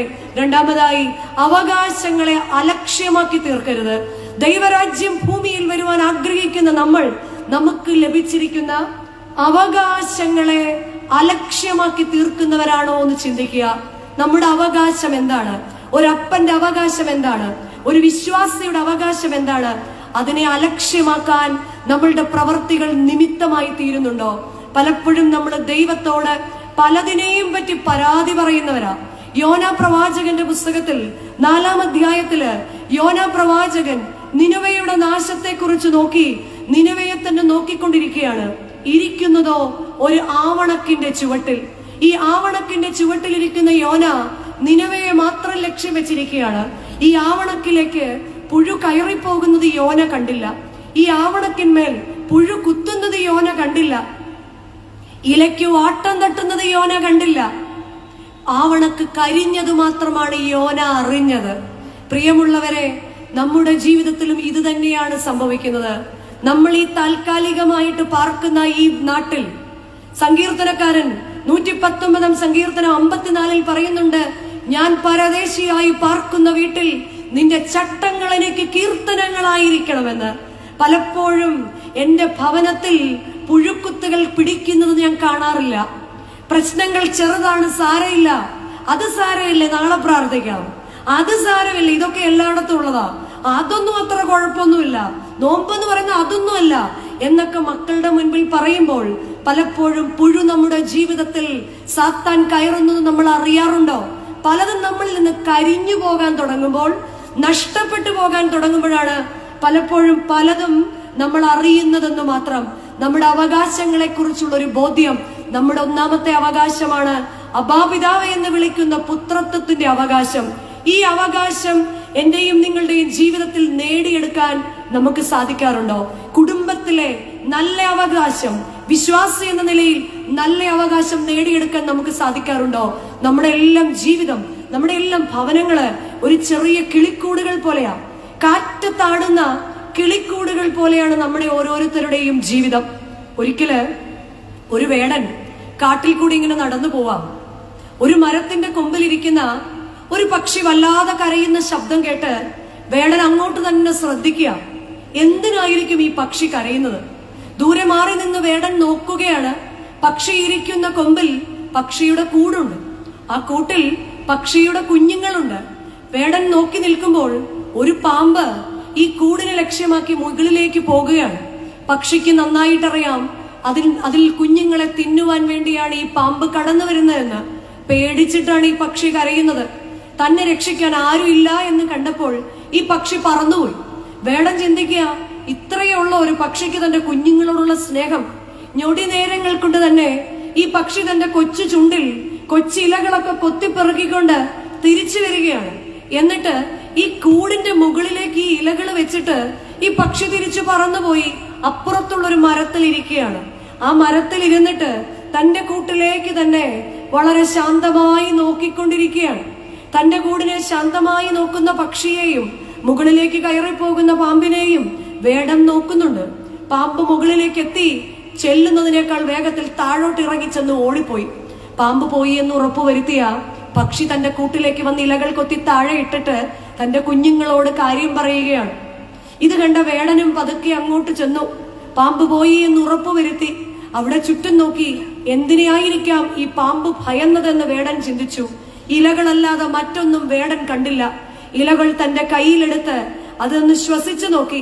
അപ്പൊ വേടന് മനസ്സിലായി, പാമ്പിന് വിരോധമായ മണങ്ങളുള്ള ഒരുപാട് ചെടികളൊക്കെ നമ്മളും വീടിന് ചുറ്റും അല്ലെ, വെളുത്തുള്ളിയും മണ്ണെണ്ണയും കായവും ഒക്കെ പ്രധാന ഉപയോഗം എന്താണ്? അടുക്കളയിൽ ഉപയോഗിക്കുന്നതിനൊക്കെ കൂടുതൽ നമ്മൾ പെരക്കി ചുറ്റും ഇതെല്ലാം ഒഴിക്കുക. അങ്ങനെ ഈ കിളി തന്റെ കുഞ്ഞുങ്ങളെ സംരക്ഷിക്കുവാൻ വേണ്ടി ഈ ഇലകളെ കൊത്തിക്കൊണ്ട് വന്നതാണെന്ന് വേടൻ മനസ്സിലാക്കുകയാണ്. നമ്മുടെ എല്ലാവരുടെയും ജീവിതത്തില് കർത്താവ് ഏൽപ്പിച്ചിരിക്കുന്ന ഓരോ കൂടുകളാണ് നമ്മുടെ ഓരോരുത്തരുടെയും കുടുംബം. ഉൽപ്പത്തി പുസ്തകം മുതൽ വെളിപാടിന്റെ അവസാനം വരെ ശത്രുവായ സാത്താൻ, പരീക്ഷകനായ സാത്താൻ, വഞ്ചകനായ സാത്താൻ രോഗങ്ങൾ കൊണ്ടും കലഹങ്ങൾ കൊണ്ടും സഹോദരങ്ങൾ തമ്മിലുള്ള ഐക്യമില്ലായ്മകൾ കൊണ്ടും മക്കളും മാതാപിതാക്കളുമുള്ള കലഹം കൊണ്ടുമൊക്കെ അനുദിനം നമ്മുടെ കൂടിനെ ലക്ഷ്യമാക്കി വരുന്നുണ്ട്. എന്നാൽ നമ്മുടെ കൂടിനെ സംരക്ഷിക്കാൻ നമുക്ക് സാധിക്കാറുണ്ടോ? പരിശുദ്ധാത്മാവ് കൊണ്ട് നമ്മുടെ കൂടിനെ പൊതിഞ്ഞു വെക്കാൻ നമുക്ക് സാധിക്കാറുണ്ടോ? പലപ്പോഴും നമ്മൾ ദൈവസന്നിധിയിൽ പറയും, എന്റെ കർത്താവെ ഞാൻ മടുത്തു, എനിക്ക് മതിയായി. പരിശുദ്ധ അമ്മ അസാധ്യതയുടെ മുൻപിൽ ഗബ്രിയേൽ ദൂതനോട് ചോദിക്കുകയാണ്. വിശുദ്ധ ലൂക്കോസിന്റെ സുവിശേഷം 1-ാം അധ്യായത്തിന്റെ 35-ാം വാക്യത്തില് ഇത് എങ്ങനെ സംഭവിക്കും? പരിശുദ്ധ അമ്മയോട് ദൂതൻ പറയുകയാണ്, പരിശുദ്ധാത്മാവ് നിന്റെ മേൽ വരും, അത്യുന്നതന്റെ ശക്തി നിന്റെ മേൽ ആവസിക്കും, ആകയാൽ നിന്നിൽ നിന്ന് ഉത്ഭവിക്കുന്നത് വിശുദ്ധമായി തീരും. പരിശുദ്ധാത്മാവ് നമ്മുടെ കുടുംബങ്ങളിലേക്ക് വരുവാൻ തടസ്സമായി നിൽക്കുന്നത് എന്താണ്? സംഖ്യാപുസ്തകം 20-ാം അധ്യായം. ഇസ്രായേൽ ജനം കനാൻ ലക്ഷ്യം വെച്ച് ഇങ്ങനെ യാത്ര ചെയ്യുകയാണ്. ഇപ്പോൾ അവർ എത്തി നിൽക്കുന്നത് സീൻ മരുഭൂമിയിലാണ്. സീൻ മരുഭൂമിയിൽ അവരാഗ്രഹിച്ചതുപോലെ വെള്ളം കിട്ടിയില്ല. ഇസ്രായേൽ ജനത്തിനൊരു പ്രത്യേകത ഉണ്ടായിരുന്നു. അവരാഗ്രഹിക്കുന്നത് പോലെ കാര്യങ്ങൾ നടന്നില്ലെങ്കിൽ അവർ യഹോവയ്ക്കെതിരെ പിറുപിറുക്കുന്ന ഒരു സ്വഭാവം അവർക്കുണ്ടായിരുന്നു. ദൈവത്തിന്റെ ജനം ദൈവത്തിനെതിരെ പിറുപിറുക്കുകയാണ്. മോശയ്ക്കെതിരെ, അഹറോനൊക്കെ എതിരെ ഇവരിങ്ങനെ ദൈവസന്നിധിയിൽ പിറുപിറുത്തുകൊണ്ടിരിക്കുകയാണ്. മോശ ദൈവസന്നിധിയിൽ ഇവരെ കൊണ്ട് മടുത്തു. മോശ ദൈവസന്നിധിയിൽ മുട്ടുമടക്കി, ദൈവസന്നിധിയിൽ കമന്നു വീണ് മോശ കരഞ്ഞു പ്രാർത്ഥിക്കുകയാണ്. പലപ്പോഴും പ്രിയമുള്ളവരെ, നമ്മൾ ആഗ്രഹിക്കുന്നത് ലഭിച്ചില്ല എങ്കിൽ പിറുപിറുപ്പിന്റെ ആത്മാവുള്ളവരാണോ? പിറുപിറുപ്പിന്റെ ആത്മാവുള്ളവരാണോ? ജീവിത പങ്കാളിയിൽ നിന്ന് നമ്മൾ ആഗ്രഹിക്കുന്നത് ലഭിച്ചില്ല എങ്കിൽ ഉടനെ പിറുപിറുക്കുന്നവരാണോ? സഹോദരങ്ങളിൽ നിന്ന് ആഗ്രഹിക്കുന്നത് ലഭിക്കുന്നില്ല എങ്കിൽ നമ്മൾ ഉടനെ പിറുപിറുക്കുന്നവരാണോ? ഈ ഇസ്രായേൽ ജനത്തെ പോലെ എത്ര അഭ്യസ്ത വിദ്യരാണെങ്കിലും ഈ പിറുപിറുപ്പും എടുത്തുചാട്ടവും ദേഷ്യവും പലപ്പോഴും നമ്മളുടെ ജീവിതത്തിലെ നമ്മുടെ സമാധാനത്തെ കളയാറുണ്ടോ എന്ന് നമ്മൾ ചിന്തിക്കും. ഇവിടെ ഇസ്രായേൽ ജനം മോശയോട് പറയാണ്, ഞങ്ങൾക്ക് മിസ്രൈമിൽ അടിമത്തം ഉണ്ടായിരുന്നെങ്കിലും അവിടെ അപ്പക്കുട്ടകൾ ഉണ്ടായിരുന്നു, ഇറച്ചിക്കലങ്ങൾ ഉണ്ടായിരുന്നു, മുന്തിരി ചെടികൾ ഉണ്ടായിരുന്നു, ഒലിവിന്റെ കായ്കൾ ഉണ്ടായിരുന്നു. എന്നിട്ട് നീ എന്തിനാണ് ഞങ്ങളെ ഇങ്ങോട്ട് കൊണ്ടുവന്നത്? ജീവിതത്തിന്റെ ഇന്നത്തെ അവസ്ഥയെ പോരാ എന്ന് പറഞ്ഞ് നമ്മൾ പണ്ടത്തെ അവസ്ഥയുമായി താരതമ്യം ചെയ്യാറുണ്ടോ? ജീവിതത്തിൽ നമ്മൾ ഇന്നായിരിക്കുന്നത് ഇങ്ങനെ ഒരു ജീവിതമല്ല ദൈവമേ ഞാൻ ആഗ്രഹിച്ചതെന്ന് പറയുമ്പോൾ എത്രയോ പേർക്ക് ജീവിത പങ്കാളിയെ നഷ്ടപ്പെട്ടപ്പോൾ കർത്താവ് എനിക്ക് തന്നിരിക്കുന്ന ജീവിത പങ്കാളിയുമായി ചേർന്നു പോകാൻ എനിക്ക് സാധിക്കാത്തത് ദൈവസന്നിധിയിൽ എന്റെ അവകാശത്തെ ചോദ്യം ചെയ്യുന്നതല്ലേ? എത്രയോ പേർക്ക് മക്കളില്ലാത്ത സ്ഥാനത്ത്, എത്രയോ പേർക്ക് നല്ല മക്കളില്ലാത്ത സ്ഥാനത്ത് ദൈവം ആയുസ്സോടെ ആരോഗ്യത്തോടെ എനിക്ക് മക്കളെ തരുമ്പോൾ ഇങ്ങനെയുള്ള മക്കളെയല്ല ഞാൻ ആഗ്രഹിക്കുന്നതെന്ന് പറയുന്ന ഒരു സ്വഭാവം, നമ്മളുടെ പിറുപിറുപ്പിന്റെ ഒരു സ്വഭാവം നമ്മളുടെ ഇടയിൽ വരാറുണ്ടോ? അങ്ങനെയെങ്കിൽ നാം ഒന്ന് ചിന്തിക്കണം. ഈ പലപ്പോഴും നമുക്ക് വരുന്ന സങ്കടങ്ങളുടെ കാരണം എന്താണെന്നറിയോ? നമ്മളിൽ ഏറിയ പേരും ഇന്നലകളിൽ ജീവിക്കുന്നവരാണ്. ഇന്നലെ സാധിക്കാതെ പോയതിനെ കുറിച്ച് സങ്കടപ്പെടുന്നവരാ. പക്ഷെ അന്ന് ഡൽഹിയിൽ നിന്ന് വരണ്ടായിരുന്നു, അന്ന് അബുദാബിയിലെ ജോലി കളയണ്ടായിരുന്നു, അന്നങ്ങനെ നേഴ്സിങ്ങിന് പോയാൽ മതിയായിരുന്നു. കഴിഞ്ഞ കാര്യത്തെ കുറിച്ച് പറഞ്ഞിങ്ങനെ എന്നും സങ്കടപ്പെട്ടുകൊണ്ടേയിരിക്കുക. വേറെ കുറച്ചു പേരെങ്ങനെയാണെന്നറിയോ? നാളത്തെ കുറിച്ച് ഓർത്ത് ഭാരപ്പെട്ടുകൊണ്ടിരിക്കുക. നാളുകൾ എന്തായി തീരും, മക്കള് നോക്കുവോ, മക്കൾക്ക് ഇത് കൊടുക്കണോ, എല്ലാം ഇങ്ങനെ മുറുക്കെ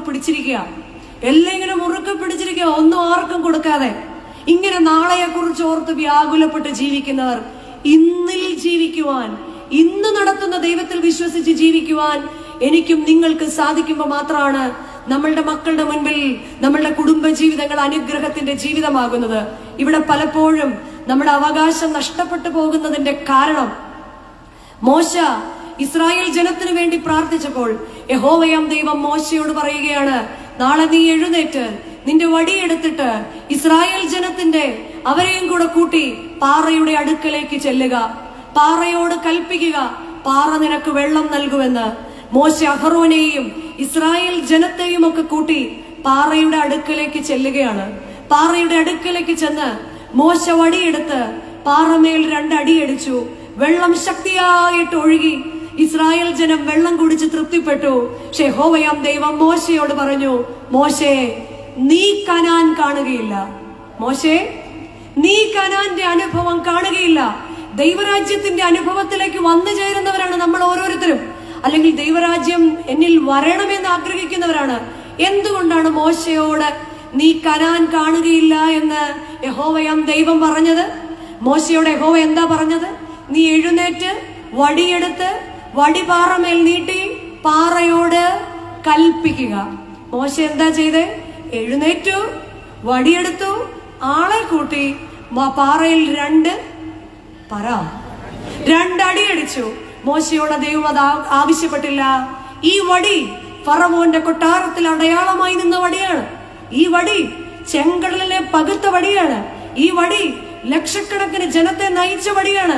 വടി ഉയർത്താൻ പറഞ്ഞ സ്ഥാനത്ത് മോശ എന്തു ചെയ്തു? വടിയെടുത്ത് പാറമേൽ അടിച്ചു. ഇത് എന്റെ കുടുംബമാണ്, ഇത് ഇങ്ങനെ പോകുള്ളെന്ന് അവകാശപ്പെടുന്നവർ നമ്മളുടെ ഇടയിലുണ്ടെങ്കിൽ, ഞാനാണ് അപ്പൻ, ഞാൻ ഇങ്ങനെയാണ്, ഞാനാണ് അമ്മ, ഞാൻ ഇങ്ങനെയാണെന്നൊക്കെ പറഞ്ഞ് ഈ വടിയെടുത്ത് വിശുദ്ധമായ ജീവിതത്തിൽ അടിക്കുമ്പോൾ ഓർക്കുക, കനാന്റെ പല അത്ഭുതങ്ങളും അവകാശങ്ങളും നമുക്ക് ലഭിക്കാത്തതിന്റെ കാരണം നമ്മുടെ അവകാശങ്ങളെ അലക്ഷ്യമാക്കുന്നത് കൊണ്ടാണ്. നമ്മുടെ കുടുംബ ജീവിതത്തിൽ നമ്മൾ പറയും 3 C's വേണമെന്ന് പറയും. അതിൽ ഒന്നാമത്തെ C എന്താണെന്നറിയോ? കമ്മ്യൂണിക്കേഷനാണ്. ദൈവവുമായിട്ടും കൂടെയുള്ളവരുമായിട്ടും നല്ല ഒരു കമ്മ്യൂണിക്കേഷൻ എന്റെ കുടുംബത്തിലുണ്ടോ? എന്റെ കുടുംബത്തിൽ ഇന്ന് ഏറ്റവും ഇല്ലാത്തത് എന്താണ്? ഒരു കാറിലാ വന്നത്. വീട് തൊട്ട് ഇവിടെ വരെ ആർക്കും ഒന്നും പറയാൻ ആർക്കും ഒന്നും പറയാനില്ല. വീട്ടിലിരുന്നാൽ ആർക്കും ഒന്നും, എല്ലാവരും അവരവരുടെ മുറിയിലേക്ക് കയറുന്നു, അവരവരുടെ ഫോൺ ഓൺ ചെയ്യുന്നു, അവരവരുടെ ഇഷ്ടത്തിന് റിലാക്സ് ചെയ്യുന്നു. കോവിഡ് കഴിഞ്ഞ് എന്ത് കിട്ടി എന്ന് ചോദിച്ചാൽ ഇതുമാത്രമാണ് ബാക്കിയായി കിട്ടിയത്. ഓരോ മുറികളും ഓരോ മതിലുകളാക്കി മാറ്റി നാം. ഓരോ മതിൽക്കെട്ടിനകത്ത് സുഖലോലുപതയിൽ സ്വയം സന്തോഷിച്ച് ജീവിക്കുകയാണ്. പരസ്പരം സംസാരിക്കാനില്ല. മതിലുകൾക്കകത്ത് ഒരു വീട്ടിൽ താമസിക്കുന്നവരാണോ നമ്മൾ? അങ്ങനെയെങ്കിൽ പ്രാർത്ഥിക്കുക, ദൈവത്തിന്റെ പരിശുദ്ധാത്മാവേ, എന്റെ കുടുംബത്തിന്റെ അടിസ്ഥാനം ഇളകുന്നതിന് മുൻപ് ഈ മതിലുകളെ മാറ്റി പാലങ്ങളെ പണിതു തരണമേ എന്ന്. പാലങ്ങളുടെ പ്രത്യേകത എന്താണ്? ഒരു വശത്ത് നിന്ന് കയറിയാൽ മറുവശത്തിറങ്ങാം, മറുവശത്ത് നിന്ന് കയറിയാൽ ഈ വശത്തിറങ്ങാം. ഹൃദയങ്ങൾ തമ്മിൽ കയറിയിറങ്ങുവാൻ തക്കവണ്ണം അപ്പന്റെ ഹൃദയത്തിന്റെ വേദന അറിയുന്ന മക്കൾ ഭവനത്തിൽ ഉണ്ടാകണം. അമ്മയുടെ കണ്ണ് നിറയുമ്പോൾ നെഞ്ചു പൊടിയുന്ന മക്കൾ ഉണ്ടാകണം. മക്കളുടെ ആഗ്രഹങ്ങള് നമ്മൾ പറയാറില്ലേ, നീ പ്രാർത്ഥിക്കുമ്പോൾ നിന്റെ ദൈവം നീ പ്രാർത്ഥിക്കും മുൻപേ അത് അറിഞ്ഞിരിക്കുന്നു എന്ന്. മക്കളുടെ ആഗ്രഹങ്ങളെയും ആവശ്യങ്ങളെയും മനസ്സിലാക്കുന്ന മാതാപിതാക്കൾ ഉണ്ടാകണമെങ്കിൽ പരസ്പരമുള്ള എന്റെ വീട്ടിലെ കമ്മ്യൂണിക്കേഷൻ എങ്ങനെയാണ് എന്ന് നമ്മളോട് തന്നെ ഒന്ന് ചോദിക്കുക. നമ്മുടെ കമ്മ്യൂണിക്കേഷൻ പ്രധാനമായിട്ടും കളയുന്നത് നമ്മളുടെ എല്ലാം പേഴ്സണൽ ആയിട്ടുള്ള സന്തോഷങ്ങളാണ്. എന്നാൽ ഒന്നിച്ച് ഈ നാട്ടിലുള്ള മുഴുവൻ പേർക്കും ഗുഡ് മോർണിംഗ് അയക്കാൻ നമുക്ക് നേരമുണ്ട്, ശരിയല്ലേ? ഒരു പൂവും 2 പ്രാവും ഒരു ഗുഡ് മോർണിംഗും ഒരു പ്രയോജനവും ഇല്ലാതെ ഈ ലോകത്തിലെ മനുഷ്യർക്ക് മുഴുവൻ ഒരു ബുദ്ധിമുട്ടും ഇല്ലാതെ അയക്കാൻ നമുക്ക് നേരമുണ്ട്. കൂടെയുള്ളയാൾ ഉണർന്നോ എന്ന് പോലും നോക്കാൻ നമുക്ക് കഴിഞ്ഞ ദിവസം ഏറ്റവും വൈറലായ ഒരു വീഡിയോ ആണ്, നിങ്ങളെല്ലാം കണ്ടു കാണും. കിണറ്റിൽ വീണ ഒരു ആന്റിയുടെ വീഡിയോ കണ്ടായിരുന്നോ? അടൂരുള്ള ഒരു ആന്റിയാണ്. അവര് പുല്ലറക്കാൻ വേണ്ടി പോയതാണ്. പുല്ലറുത്തുകൊണ്ടിരുന്നപ്പോൾ ഒരു അനക്കം കേട്ടു. അതൊരു പന്നിയായിരുന്നു. ഈ ആന്റി പന്നിയെ കണ്ട് ഓടാൻ നോക്കി. പന്നി ആന്റിയെ ഇടിച്ചു. ആന്റിക്ക് കാര്യം അത്ര നന്നല്ല എന്ന് മനസ്സിലായി. അവിടെ അടുത്ത് കണ്ട ഒരു കിണറ്റിന്റെ മേളിൽ കയറി നിന്നു. ആന്റി നോക്കി നിൽക്കുമ്പോൾ മറ്റൊരു പന്നിയും കൂടെ വരുന്നു. ആന്റി ഒരടി പുറകോട്ട് വെച്ചു. എവിടോട്ടാ വെച്ച്? കിണറ്റിലെ തിട്ടയിലൊരു തടി ഉണ്ടായിരുന്നു, അതിൽ ചവിട്ടി. അതൊടിഞ്ഞ് 41 കണ്ട് തുടിയോളം താഴ്ചയുള്ള വളരെ ആഴമുള്ള കിണറ്റിലേക്ക് ഈ അമ്മ ചെന്ന് വീഴുകയാണ്. ഭയങ്കര സന്തോഷത്തിലാണ് പുള്ളിക്കാരി ഇന്റർവ്യൂവറോട് ഇതൊക്കെ പറയുന്നത്. 22 മണിക്കൂറാണ് ഈ വെള്ളത്തിനുള്ളിൽ ഈ അമ്മ കുടുങ്ങിക്കിടന്നത്. എന്നിട്ട് അവർ സാക്ഷ്യം പോലെ പറയുകയാണ്, എന്റെ ദൈവത്തെ ഞാൻ നേരിട്ട് കണ്ടു, എന്റെ ദൈവത്തിന്റെ സ്നേഹത്തെ ഞാൻ നേരിട്ടറിഞ്ഞു. എന്നിട്ട് ഇന്റർവ്യൂ ചെയ്ത ആള് ചോദിക്കുക, ഇത് ദൈവത്തിന്റെ കരുതലായിരുന്നോ എന്ന്. അവർ ചെറിയൊരു പാവപ്പെട്ട സ്ത്രീ ഒരു ചെറിയ ഉദാഹരണം പറയാ. നിങ്ങൾക്കറിയാമോ, ഞാൻ പലപ്പോഴും ക്ഷീണം കൊണ്ടൊന്ന് തൂങ്ങിപ്പോകും. ഞാൻ തൂങ്ങിപ്പോകാൻ നേരത്ത് ഒരു മാക്രി കിണറ്റിലാതിരുന്ന് അനങ്ങും. അപ്പൊ ഞാൻ ഞെട്ടി ഉണരും. കാരണം എന്റെ ദൈവത്തിന് അറിയാം ഞാൻ ഉറങ്ങിപ്പോയാൽ ഞാൻ ആഴത്തിലേക്ക് വീണുപോകുമെന്ന്.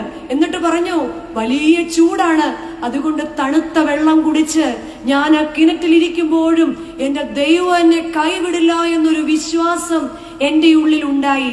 അതല്ലേ പ്രിയമുള്ളവരെ ഏറ്റവും വലിയ വിശ്വാസം. രണ്ടാമത് എനിക്ക് ഏറ്റവും ആകർഷണം തോന്നിയത്, രണ്ടാമത് ഇന്റർവ്യൂ നടത്തിയത് ഈ ആന്റിയുടെ ഭർത്താവുമായിട്ടാണ്.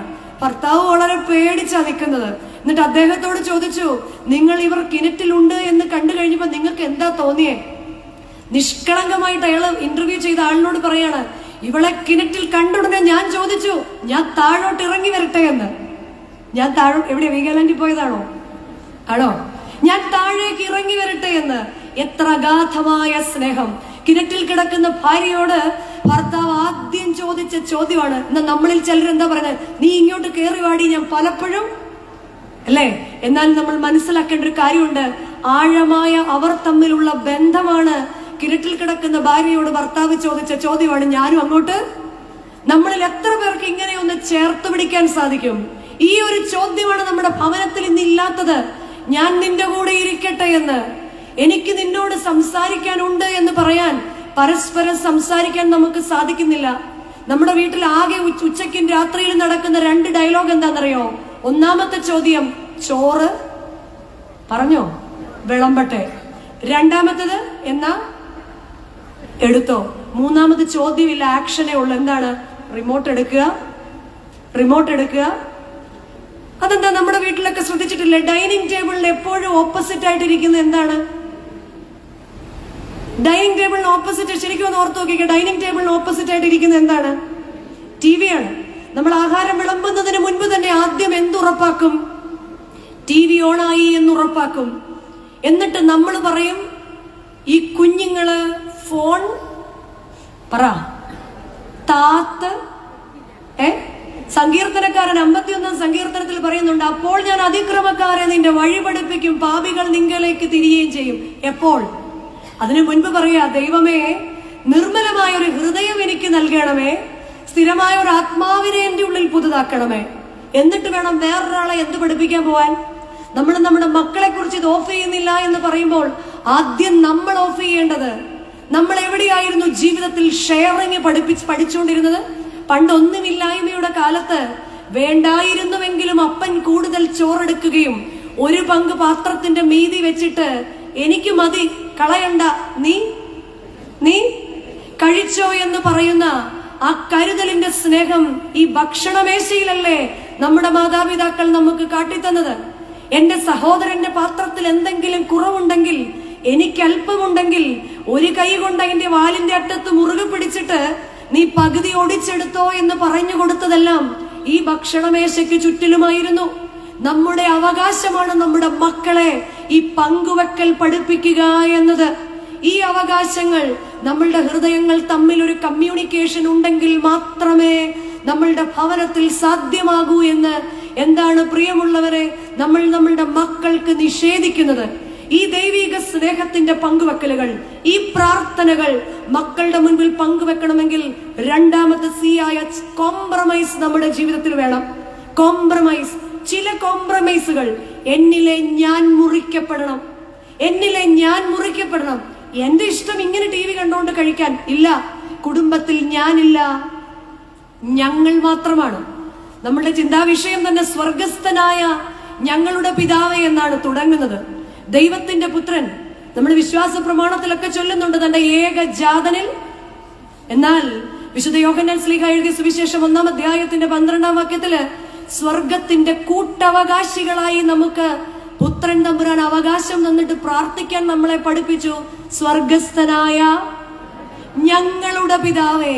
തന്റെ പിതാവിനെ പോലും പകുത്തു തരുന്ന പുത്രന്റെ സ്നേഹം കുരിശിന്റെ ചുവട്ടിൽ വെച്ച് ഒരമ്മയെ ചൂണ്ടിക്കാണിച്ച് യോഹന്നാനോട് പറയുകയാണ്, ഇതാ നിന്റെ അപ്പനെയും അമ്മയെയും നമുക്ക് പകുത്തു തന്നതുപോലെ കുടുംബത്തിൽ ഞാൻ എന്നതിനെ മുറിക്കുവാൻ നമുക്ക് സാധിക്കണം. പ്രകൃതിയിലേക്ക് നോക്കാം, ആകാശങ്ങൾ അതിനെ മുറിക്കുമ്പോഴല്ലേ അത് മഴയായി താഴേക്ക് പെയ്തിറങ്ങുന്നത്. മണ്ണിനെ നോക്കാം, മണ്ണത് കിളച്ച് ഇളക്കി മറിക്കുവാൻ വിട്ടുകൊടുക്കുമ്പോഴല്ലേ അത് കൃഷിക്ക് യോഗ്യമാകുന്നത്. മണ്ണിൽ വീഴുന്ന വിത്തിനെ നോക്കാം, മണ്ണിലടിയിൽ അഴുകാൻ തയ്യാറാകുമ്പോഴല്ലേ പുതിയ ജീവന്റെ തുടിപ്പുണ്ടാകുന്നത്. ആ തയ്യ് വെയിലും മഴയും ഏൽക്കാൻ തയ്യാറാകുമ്പോഴല്ലേ പൂക്കുകയും കായ്ക്കുകയും ചെയ്യുന്നത്. ആ കായ വീണ്ടും പൊട്ടുമ്പോഴല്ലേ പുതിയ വിത്തുകൾ ഉണ്ടാകുന്നത്.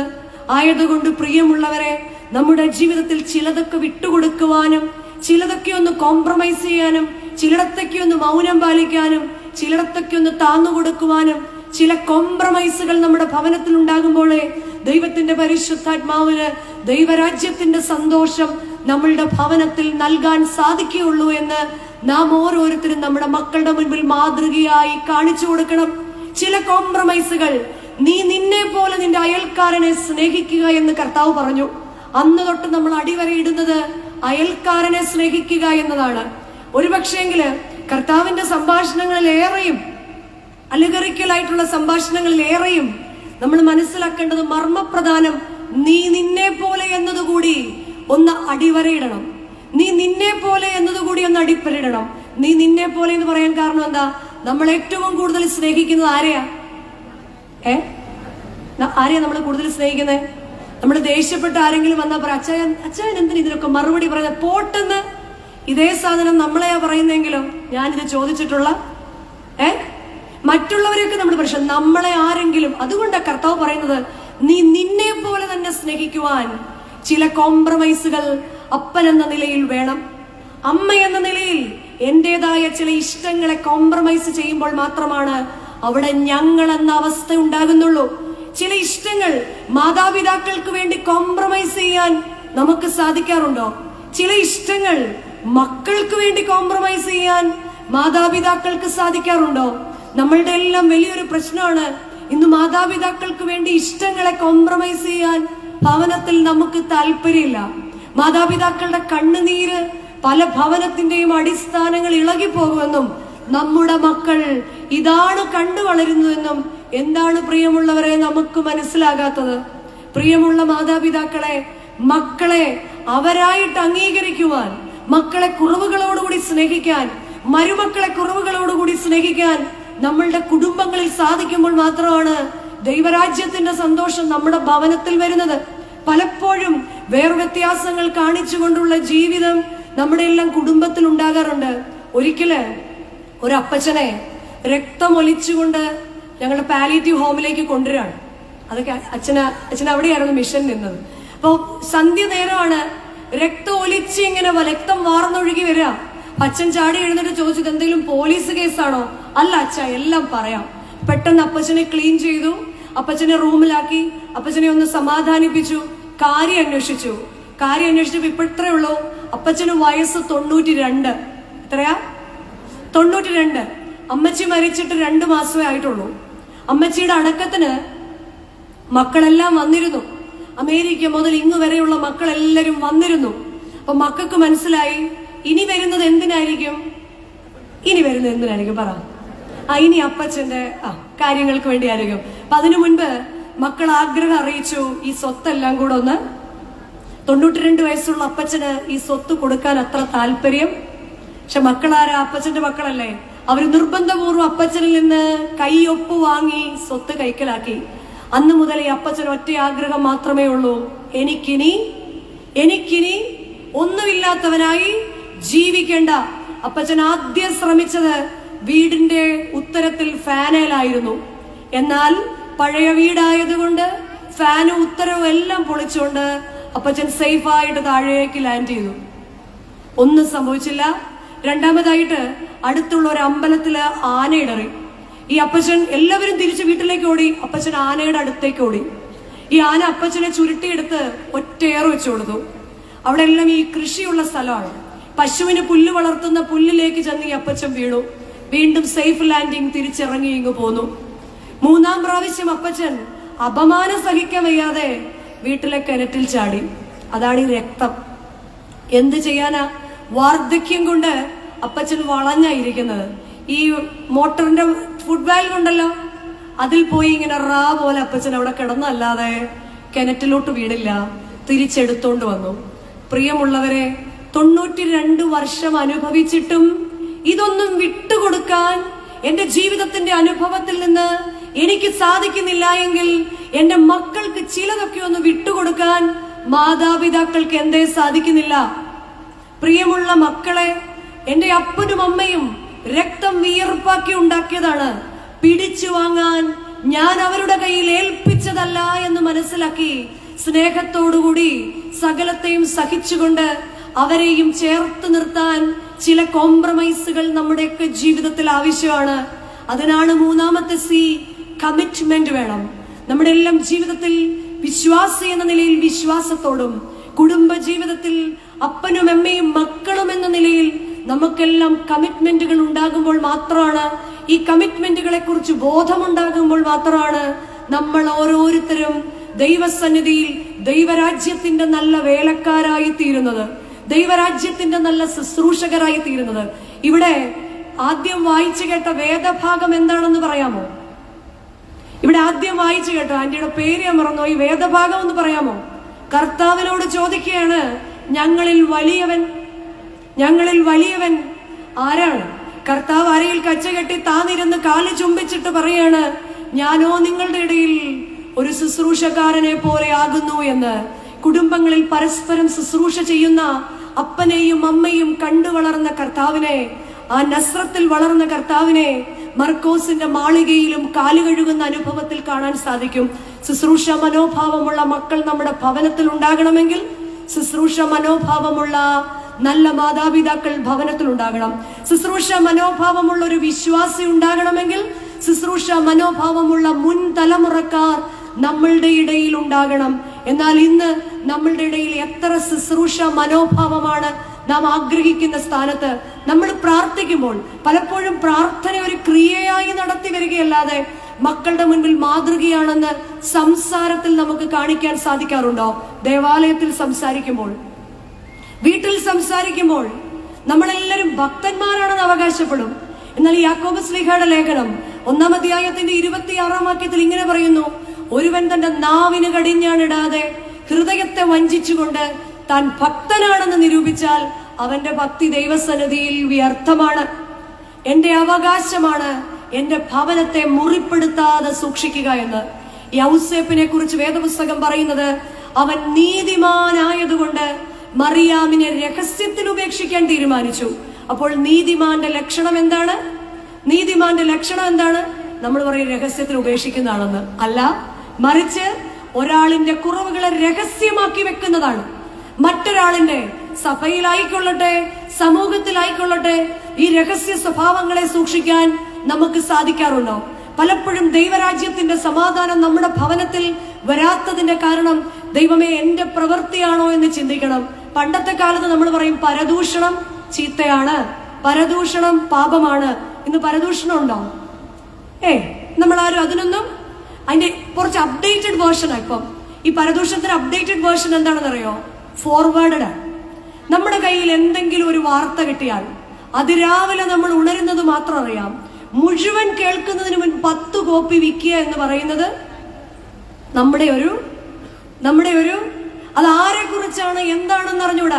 ഇന്ന് നമ്മൾ ഏറ്റവും കൂടുതൽ സങ്കടപ്പെടുന്നത് പുതിയ തലമുറ ദേവാലയത്തിൽ സജീവമല്ല, പുതിയ തലമുറ പ്രാർത്ഥിക്കാൻ താല്പര്യമില്ല. കാരണക്കാരാരാണ്? നമ്മൾ ഓരോരുത്തരുമാണ്. നമ്മുടെയൊക്കെ ബാല്യത്തിലോ ചെറുപ്പത്തിലോ എപ്പോഴെങ്കിലും സഭയെക്കുറിച്ചോ പിതാക്കന്മാരെ കുറിച്ചോ ചുറ്റിലുമുള്ളവരെ കുറിച്ചോ സഹോദരങ്ങളെ കുറിച്ചൊക്കെ ഇത്ര തരം താന്ന രീതിയിൽ നമ്മുടെ മാതാപിതാക്കൾ സംസാരിക്കുന്നത് നമ്മൾ കേട്ടിട്ടുണ്ടോ? ഒരിക്കലും നമ്മൾ കേട്ടിട്ടില്ല. എന്നാൽ ഇന്ന് വളരെ വിശാലമായി നമ്മുടെ മക്കളുടെ മുൻപിലിരുന്ന് നമ്മുടെ സഹോദരങ്ങളെ കുറിച്ചും നമ്മുടെ അയൽക്കാരെ കുറിച്ചും സഭയെ കുറിച്ചും പിതാക്കന്മാരെ കുറിച്ചും അങ്ങനെ നമുക്ക് തോന്നുന്നതെല്ലാം ഫോർവേഡ് ചെയ്യുന്ന ഒരു സംസ്കാരമാണ് നമുക്കുള്ളതെങ്കിൽ ഈ ജീവിതം ക്ഷണികമാണെന്നും ദൈവരാജ്യം തുടർച്ചയാണെന്നും നമുക്ക് മനസ്സിലാക്കാനുള്ളൊരു യുക്തി വേണം. കാരണം നമ്മളെല്ലാവരും ജീവിക്കുമ്പോൾ നമ്മളെല്ലാം വലിയ ആളുകളാണെന്നാണ് അല്ലെ നമ്മൾ ചൊല്ലാറില്ലേ? ജീവിക്കുമ്പോൾ ദൈവത്തെ പോൽ കൽപ്പിക്കുന്നു, ജീവാന്ത്യത്തിൽ മൃഗമെന്നോണം മാനിയിടുന്നു.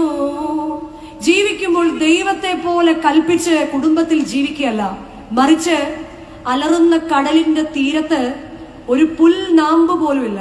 കടൽ തീരം കണ്ടിട്ടില്ലേ? ഒരു പുൽനാമ്പ് പോലുമില്ല. പക്ഷേ ശാന്തമായി ഒഴുകുന്ന നദിയുടെ തീരത്ത് ജീവന്റെ അനേക വൃക്ഷങ്ങൾ നിൽക്കുന്നത് നമുക്ക് കാണാൻ സാധിക്കും. കുടുംബത്തിലായിക്കൊള്ളട്ടെ, സമൂഹത്തിലായിക്കൊള്ളട്ടെ, ആരാധന ജീവിതത്തിലായിക്കൊള്ളട്ടെ, നമ്മെ തന്നെ നിയന്ത്രിക്കുവാൻ ദൈവത്തിന്റെ പരിശുദ്ധാത്മാവിന്റെ സാന്നിധ്യം നമ്മളുടെ കുടുംബത്തിൽ ഉണ്ടാകുമ്പോൾ മാത്രമാണ് നമ്മളുടെ ഓരോരുത്തരും വസിക്കുന്ന ഇടം ദൈവരാജ്യത്തിന്റെ സന്തോഷമുള്ള ഇടമാകുന്നത്. പ്രിയമുള്ളവരെ, ജീവിതത്തിന് പ്രത്യേകിച്ച് അർത്ഥമൊന്നുമില്ല. ജീവിതത്തിന് നമ്മൾ കൊടുക്കുന്നതാണ് ജീവിതത്തിന്റെ അർത്ഥം. ജീവിതം ഈ വെള്ളം പോലെയാണ്. വെള്ളത്തിന്റെ പ്രത്യേകത എന്താണ്? വെള്ളം എന്തിലേക്ക് ഒഴിക്കപ്പെടുന്നുവോ അതാണ് വെള്ളത്തിന്റെ രൂപം. ഒരിക്കൽ ഒരു ശിഷ്യൻ ഗുരുവിന്റെ അടുക്കൽ ചെന്നിട്ട് ചോദിച്ചു, ഗുരു, ജീവിതത്തിന്റെ അർത്ഥം എന്താണ്? ഗുരു മറുപടിയായി പറഞ്ഞു, നീ പ്രകൃതിയിൽ നിന്ന് തന്നെ കണ്ടുപഠിക്കുക. അവൻ നടന്ന് നീങ്ങി ഒരു മുന്തിരിച്ചെടിയുടെ അടുക്കൽ നിന്നപ്പോൾ മുന്തിരി ഇങ്ങനെ കായ്ച്ചു നിൽക്കുന്നത് കണ്ടു. മുന്തിരിച്ചെടിയോട് ചോദിച്ചു, എന്താണ് ജീവിതത്തിന്റെ അർത്ഥം? മുന്തിരിച്ചെടി മറുപടിയായി പറഞ്ഞു, തന്നെ നിൽക്കാനൊന്നും എനിക്ക് ത്രാണിയില്ലെങ്കിലും എന്നിലെ ഫലങ്ങൾ മറ്റുള്ളവർക്ക് കൊടുക്കുക എന്നതാണ് എന്റെ ജീവിതത്തിന്റെ അർത്ഥം. അവിടെ ഒരു കുയിൽ വന്നിരുന്നു. കുയിലിനോട് അവൻ ചോദിച്ചു, എന്താണ് ജീവിതത്തിന്റെ അർത്ഥം? കുയിൽ പറഞ്ഞു, തന്നെ ഒരു കൂട് വെക്കാൻ പോലും എനിക്ക് ത്രാണിയില്ലെങ്കിലും എന്റെ ശബ്ദം കൊണ്ട് മറ്റുള്ളവരെ സന്തോഷിപ്പിക്കുക എന്നതാണ് എന്റെ ജീവിതത്തിന്റെ നിയോഗം. വീണ്ടും അതുവഴി വന്ന മയിലിനോട് അവൻ ചോദിച്ചു, എന്താണ് നിന്റെ ജീവിതത്തിന്റെ അർത്ഥം? മയിൽ പറഞ്ഞു, മനോഹരമായ ചിറകുകൾ എനിക്കുണ്ടെങ്കിലും എനിക്ക് കാണുവാൻ സാധ്യമല്ല എങ്കിലും എന്റെ പ്രവർത്തനങ്ങൾ കൊണ്ട് മറ്റുള്ളവരെ സന്തോഷിപ്പിക്കുന്നതാണ് എന്റെ ജീവിതത്തിന്റെ അർത്ഥം. വീണ്ടും അയാൾ നടന്നു നീങ്ങി മിന്നാമിനുങ്ങുകളെ കണ്ടു. മിന്നാമിനുങ്ങിയോട് ചോദിച്ചു, എന്താണ് നിന്റെ ജീവിതത്തിന്റെ അർത്ഥം? മിന്നാമിനുങ്ങ് പറഞ്ഞു, സൂര്യനോളമൊന്നും വെളിച്ചം എന്നിലില്ലെങ്കിലും എന്നിലെ ഇത്തിരി വെട്ടം ലോകത്തിന് കൊടുക്കുക എന്നതാണ് എന്റെ ജീവിതത്തിന്റെ നിയോഗം. അയാൾ നടന്നൊരു പുഴവക്കിലെത്തി നീന്തുന്ന മീനിനെ കണ്ടിട്ട് ചോദിച്ചു, നിന്റെ ജീവിതത്തിന്റെ അർത്ഥം എന്താണ്? മീൻ പറഞ്ഞു, എതിരെയും കുറുകയും ഒരുപാട് തിരകൾ വരുന്നുണ്ട്, എങ്കിലും അതിനെ അതിജീവിച്ച് മുന്നേറുക എന്നതാണ് എന്റെ ജീവിതത്തിന്റെ നിയോഗം. ഒടുവിൽ അയാൾ പുഴയോട് ചോദിച്ചു, എന്താണ് നിന്റെ ജീവിതത്തിന്റെ അർത്ഥം? പുഴ പറഞ്ഞു, ശാന്തമായി ഒഴുകി കടലിൽ ചെന്നു ചേരുക എന്നതാണ് എന്റെ ജീവിതത്തിന്റെ അർത്ഥം. പ്രിയമുള്ളവരെ, ദൈവരാജ്യം ഭൂമിയിൽ സ്ഥാപിക്കുവാൻ തക്കവണ്ണം കർത്താവിന്റെ നല്ല വയലിലെ കെട്ടുപണിക്കാരാണ് നമ്മൾ ഓരോരുത്തരും. ഇവിടെ മുന്തിരി ചെടിയെ പോലെ ഫലങ്ങൾ കൊണ്ട്, നമ്മിൽ നിന്നുണ്ടാകുന്ന ഫലങ്ങൾ കൊണ്ട് നമുക്ക് ചുറ്റിലുമുള്ളവരെ സന്തോഷിപ്പിക്കുവാൻ കുറവുകൾ ഏറെയുണ്ടെങ്കിലും നമ്മുടെ സംസാരങ്ങൾ മറ്റുള്ളവരെ മുറിവേൽപ്പിക്കാതിരിക്കുവാൻ, മയിലിനെ പോലെ നമ്മുടെ പ്രവൃത്തികൾ മാതൃകാപരമായിരിക്കുവാൻ, മിന്നാമിന്നിയെ പോലെ മക്കളുടെ മുൻപിൽ പ്രകാശം കൊടുക്കുന്നവരാകുവാൻ, ഇരുട്ടിൽ നമ്മുടെ തലമുറ വീണുപോകാതെ ഇരിക്കുവാൻ, മീനിനെ പോലെ എതിരെയും കുറുകയും ജീവിതത്തിന്റെ പല പോരാട്ടങ്ങളിലും പിടിച്ചു നിന്ന് ലക്ഷ്യത്തിൽ എത്തിച്ചേരുവാൻ, ദൈവത്തെ മുറുകെ പിടിക്കുവാൻ, ഒടുവിൽ നദിയെ പോലെ ശാന്തമായി കടലിലേക്ക് ഒഴുകിച്ചേരുവാൻ നമുക്ക് സാധിക്കണം. നമ്മുടെ മക്കളോട് പറയണം, ദൈവരാജ്യം നമ്മളിലൂടെ ഇന്നും പൂർണ്ണതയിലേക്ക് എത്തുവാൻ തുടരുന്ന ഒരു പ്രക്രിയയായി ദൈവസന്നിധിയിലേക്ക് തിരികെ എത്തുന്നവരെ, മക്കളെ, ദൈവമില്ല എങ്കിൽ നമ്മൾ ഒന്നുമില്ല. ദൈവമില്ലായിരുന്നെങ്കിൽ അബ്രഹാം വെറും ഒരു കൽപ്പണിക്കാരൻ മാത്രമാണ്. ദൈവമില്ലായിരുന്നെങ്കിൽ യോസഫ് കിണറിന്റെ ഉള്ളിൽ തീരുണ്ടവനാണ്. ദൈവമില്ലായിരുന്നെങ്കിൽ യാക്കോബ് ഒരു ചതിയൻ മാത്രമാണ്. ദൈവമില്ലായിരുന്നെങ്കിൽ ദാവീദ് ഒരു ആടിനെ മേയ്ക്കുന്നവൻ മാത്രമായി തീർന്നേനെ. ദൈവമില്ലായിരുന്നെങ്കിൽ എസ്തർ ഒരു വിജായിതീയ സ്ത്രീ മാത്രമാണ്. ദൈവം അവരോടെല്ലാം കൂടെ ഇരുന്നപ്പോൾ അബ്രഹാം വിശ്വാസികളുടെ പിതാവായി മാറി, യാക്കോബ് ഇസ്രായേലായി മാറി, എസ്തർ രാജ്ഞിയായി മാറി, ദാവീദ് രാജാവായി മാറി. ദൈവമില്ല എങ്കിൽ നമ്മൾ വെറും മണ്ണ് പാത്രങ്ങൾ മാത്രമാണ്. ദൈവം നമ്മോട് ചേർന്ന് നിൽക്കുമ്പോഴാണ്, ദൈവരാജ്യം നമ്മളിൽ കൂടി പൂർണ്ണമാകുമ്പോഴാണ് ഞാൻ ആയിരിക്കുന്ന അവസ്ഥയിൽ ദൈവത്തെ കാട്ടിക്കൊടുക്കുവാൻ, ഞാൻ ആയിരിക്കുന്ന കുടുംബത്തിൽ ദൈവരാജ്യത്തിന്റെ സ്നേഹം പകുത്തെടുക്കുവാൻ, ദൈവരാജ്യത്തിൽ ഒരു ശിശു എന്ന പോലെ നിഷ്കളങ്കതയോടെ വിശ്വസ്തയോടെ ജീവിക്കുവാൻ, ലോകത്തിലുള്ളതിനേക്കാൾ ദൈവത്തെ സ്നേഹിക്കുവാൻ ദൈവത്തിന്റെ പരിശുദ്ധാത്മാവ് ഈ നോമ്പിന്റെ നാളുകളിൽ പുതിയ കൃപകൾ കൊണ്ട് നിറയ്ക്കുവാൻ നമ്മെ എല്ലാവരെയും സഹായിക്കട്ടെ എന്ന് പ്രാർത്ഥിച്ചുകൊണ്ട് ആശംസിച്ചുകൊണ്ട് എന്റെ വാക്കുകളെ നിർത്തുന്നു. ദൈവം എല്ലാവരെയും സമൃദ്ധിയായിട്ട് അനുഗ്രഹിക്കട്ടെ. അനുഗ്രഹിക്കപ്പെട്ട സന്ധ്യയിൽ ഒരുമിച്ചായിരിക്കാൻ ഇടവരുത്തിയ സർവശക്തനായ ദൈവത്തെ സ്തുതിക്കുന്നു. ആയതിന് ഒരവസരം നൽകിയ ഏറ്റവും ആദരണീയനായ തിരുമേനിയോടുള്ള നന്ദിയും സ്നേഹവും കടപ്പാടും ഹൃദയത്തിന്റെ ഭാഷയിൽ തൃപ്പാദത്തിങ്കിൽ സമർപ്പിക്കുന്നു. ഇത്രയും നേരം നമ്മളോടായി ഒപ്പമായിരുന്ന ഈ എല്ലാ വൈദിക ശ്രേഷ്ഠരോടും, ഈ കൂത്താട്ടുകുളം കൺവെൻഷന്റെ സംഘാടകരോടും, മാതാപിതാക്കളോട്, സഹോദരി സഹോദരങ്ങളോട്, പ്രിയപ്പെട്ട കുഞ്ഞുങ്ങളോടുള്ള നന്ദിയും സ്നേഹവും അറിയിച്ചുകൊണ്ട് എന്റെ വാക്കുകളെ നിർത്തുന്നു. ദൈവം എല്ലാവരെയും സമൃദ്ധിയായി അനുഗ്രഹിക്കട്ടെ.